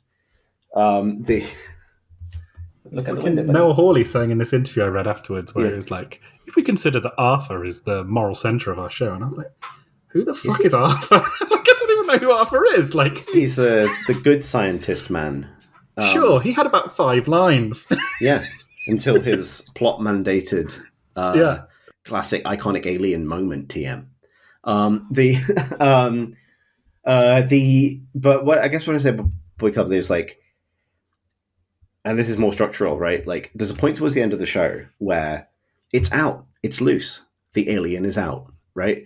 Which in any alien thing is the point where, regardless of what your genre is, like everything, everywhere should carry a sense of urgency. Like if I think of anything associated with the alien as a thing, it's that point where like we're not safe in this room, right? Like that to me is almost like the defining feeling, like through the games or everything else. Like it could be in the vents. It could be in the vents. It's in the facility right now. It could pop out at any time and kill someone. And I think, to my mind, I think Earth is maybe the only, like at least cinematic alien thing where after that point, characters continue to have normal conversations in rooms. And Cavalier is like the center of a lot of that. Like he takes several phone calls of a low urgency. He literally is checking his email. And I think that in the absent, like, it's such a weird choice. It's such a weird choice because it might be the choice that Elon Musk made in that scenario, but you would want it to come bad for him, right? Like, if the point is like you are encountering something beyond your ego, beyond your something that will utterly expose how small you are, then that it well, you should pay that off. It shouldn't not happen. This is a show that doesn't pay anything off. It doesn't pay anything off. It literally does a thing where it just stops. And nothing of any consequence has happened to anyone. Mm-hmm. No one has learned anything. No one has changed. I know there's a formulaic ideas of narrative, but you do need a little bit of that in there somewhere. And instead it's just like, oh, you've just swept everything into this potential series 2, which will, may not ever happen. So it's just like, this was the thing where I realized, even before I'd watched episode 8, you've wasted my time. Like, my expectation of these things is quite low, really. You need to tell something. You need to give us something. There needs to be something that's happened. And it doesn't need to be for every character, and you can leave stuff for series 2 on a cliffhanger, but it is a thing that is happening more and more, particularly on Disney Plus, I must say, where they get to an end of the series, they stop the story, no matter where it is, as if someone's walked into the room and shot the writer in the back of her head with a gun. And it's just like they stop it dead, and then they go, oh yeah, this was our plan all along, it's going to be next year's. And like they did the same thing with Severance series 2 as well, where like I know that was a troubled production. I was like, oh, this series is pretty good actually. It's strange to think that they were troubled because there's a couple of episodes here, even in that kind of cursed middle act, which are quite good. And then you realise that just with a big broom, they'd swept all of the problems into the last couple of episodes, and then left it, and they'll deal with that next series. And in this show, in Alien Earth, they've done an even worse thing, which is just the whole show was a big broom, and they've just and it just stops, and they'll come back and they'll solve all those problems later. And it's like, this isn't storytelling. This is just a franchise, right? This is just franchising something. It's not actually considering, the privilege you have by given the space to tell a story like this. You have to conclude something. And I think something you said earlier that I really agree with, Jamie, from my own experience of narrating books, is I do think like story, narrative, plot, whatever, isn't like infinitely subdivisible or compressible, right? Like stories take up a certain amount of space. If you find yourself with less space, you have to do less. And like removing stuff is a really key art, right? Not to go back to the limitations chat, but it's true, right? Like you can do more with less a lot of the time. And even though that's a cliche. But similarly, waste is also a thing where like you can, by failing to fully explore or exploit the strengths you have given yourself, you end up in sort of the opposite position, which is this sort of like very mushy nowhere zone. Yeah. And I think it's really interesting, the risk aversion that seems to say like, well, we can't possibly make any choices because that could limit future storytelling, results in nothing happening. And the example I will give, and this is maybe, it's not really a spoiler, but I think I have to give a specific example from Alien Earth because I'm aware of like the listener perspective of like trying to land this on something. But it was one of my first warning signs of the show, which is the moment, I think it's the end of the second episode, maybe into the third, where Wendy kills the first alien, right? And it happens sort of off screen. She's locked in a lift or like a cargo lift with the alien, which we've previously seen Instajib rooms full of Hunger Games extras. And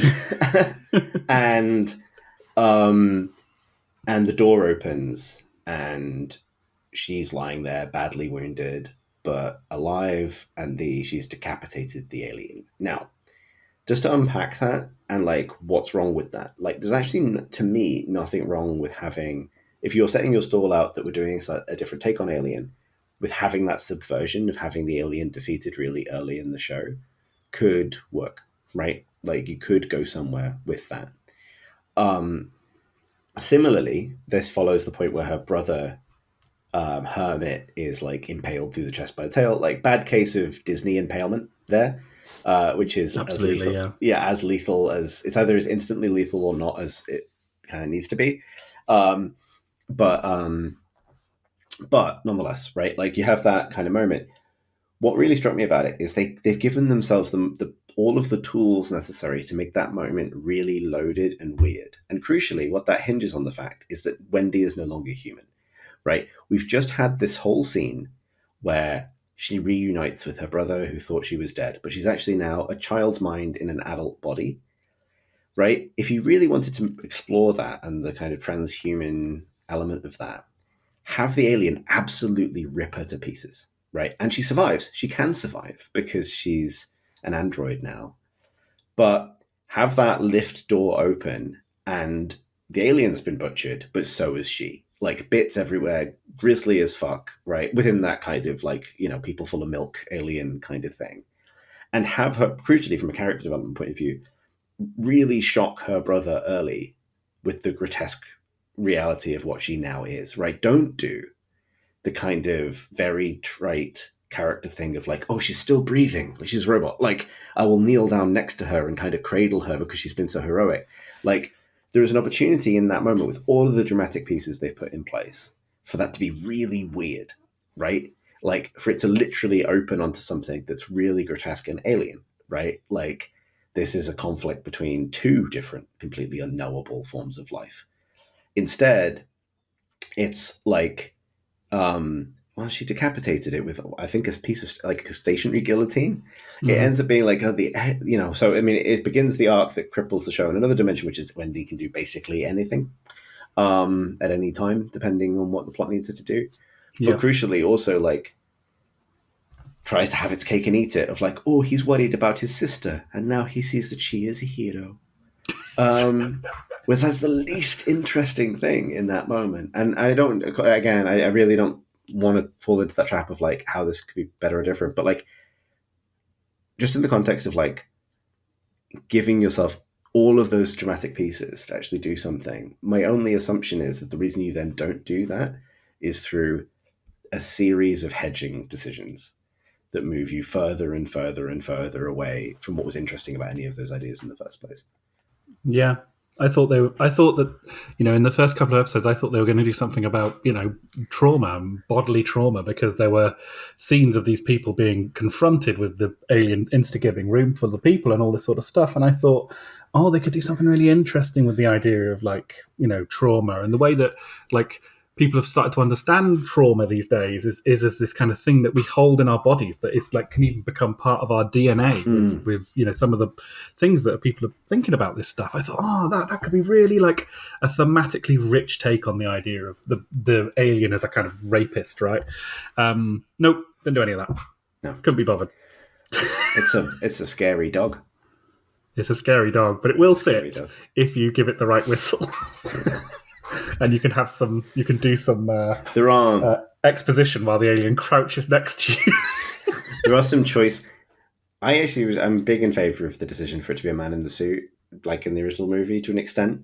But there are whole scenes from the latter half of the show where they've just clearly filmed the man in the suit miscellaneously scurrying in some undergrowth. And it does just look like they've taken a gimp to the park. Like, I think it's... Yeah, he loves it out here. Yeah.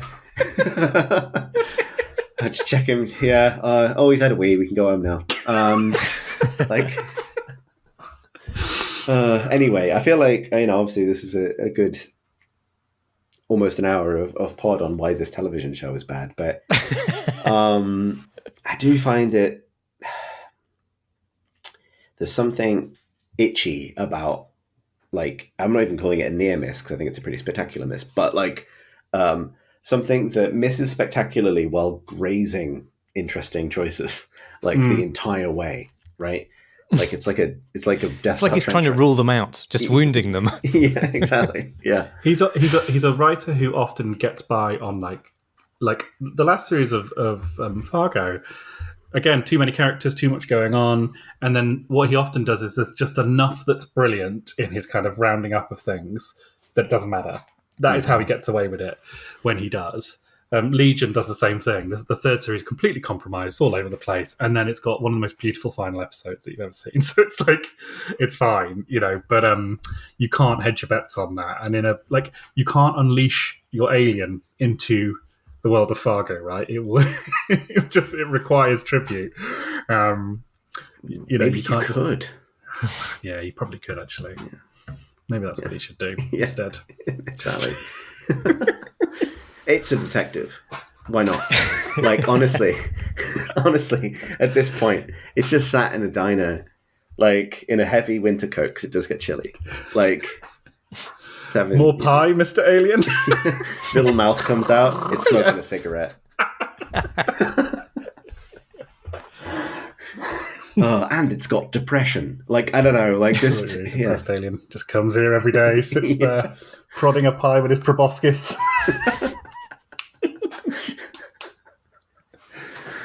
It makes you yearn for the Bog-Muppets. It does, yeah.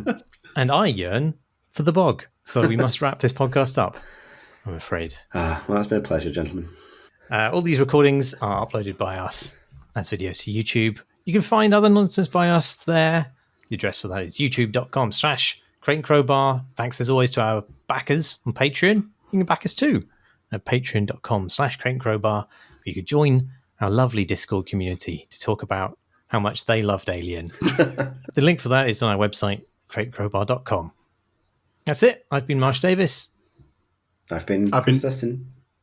I've been Jim Britton. Oh. All right. Thanks, friends. The real F was for friends. Oh, beautiful.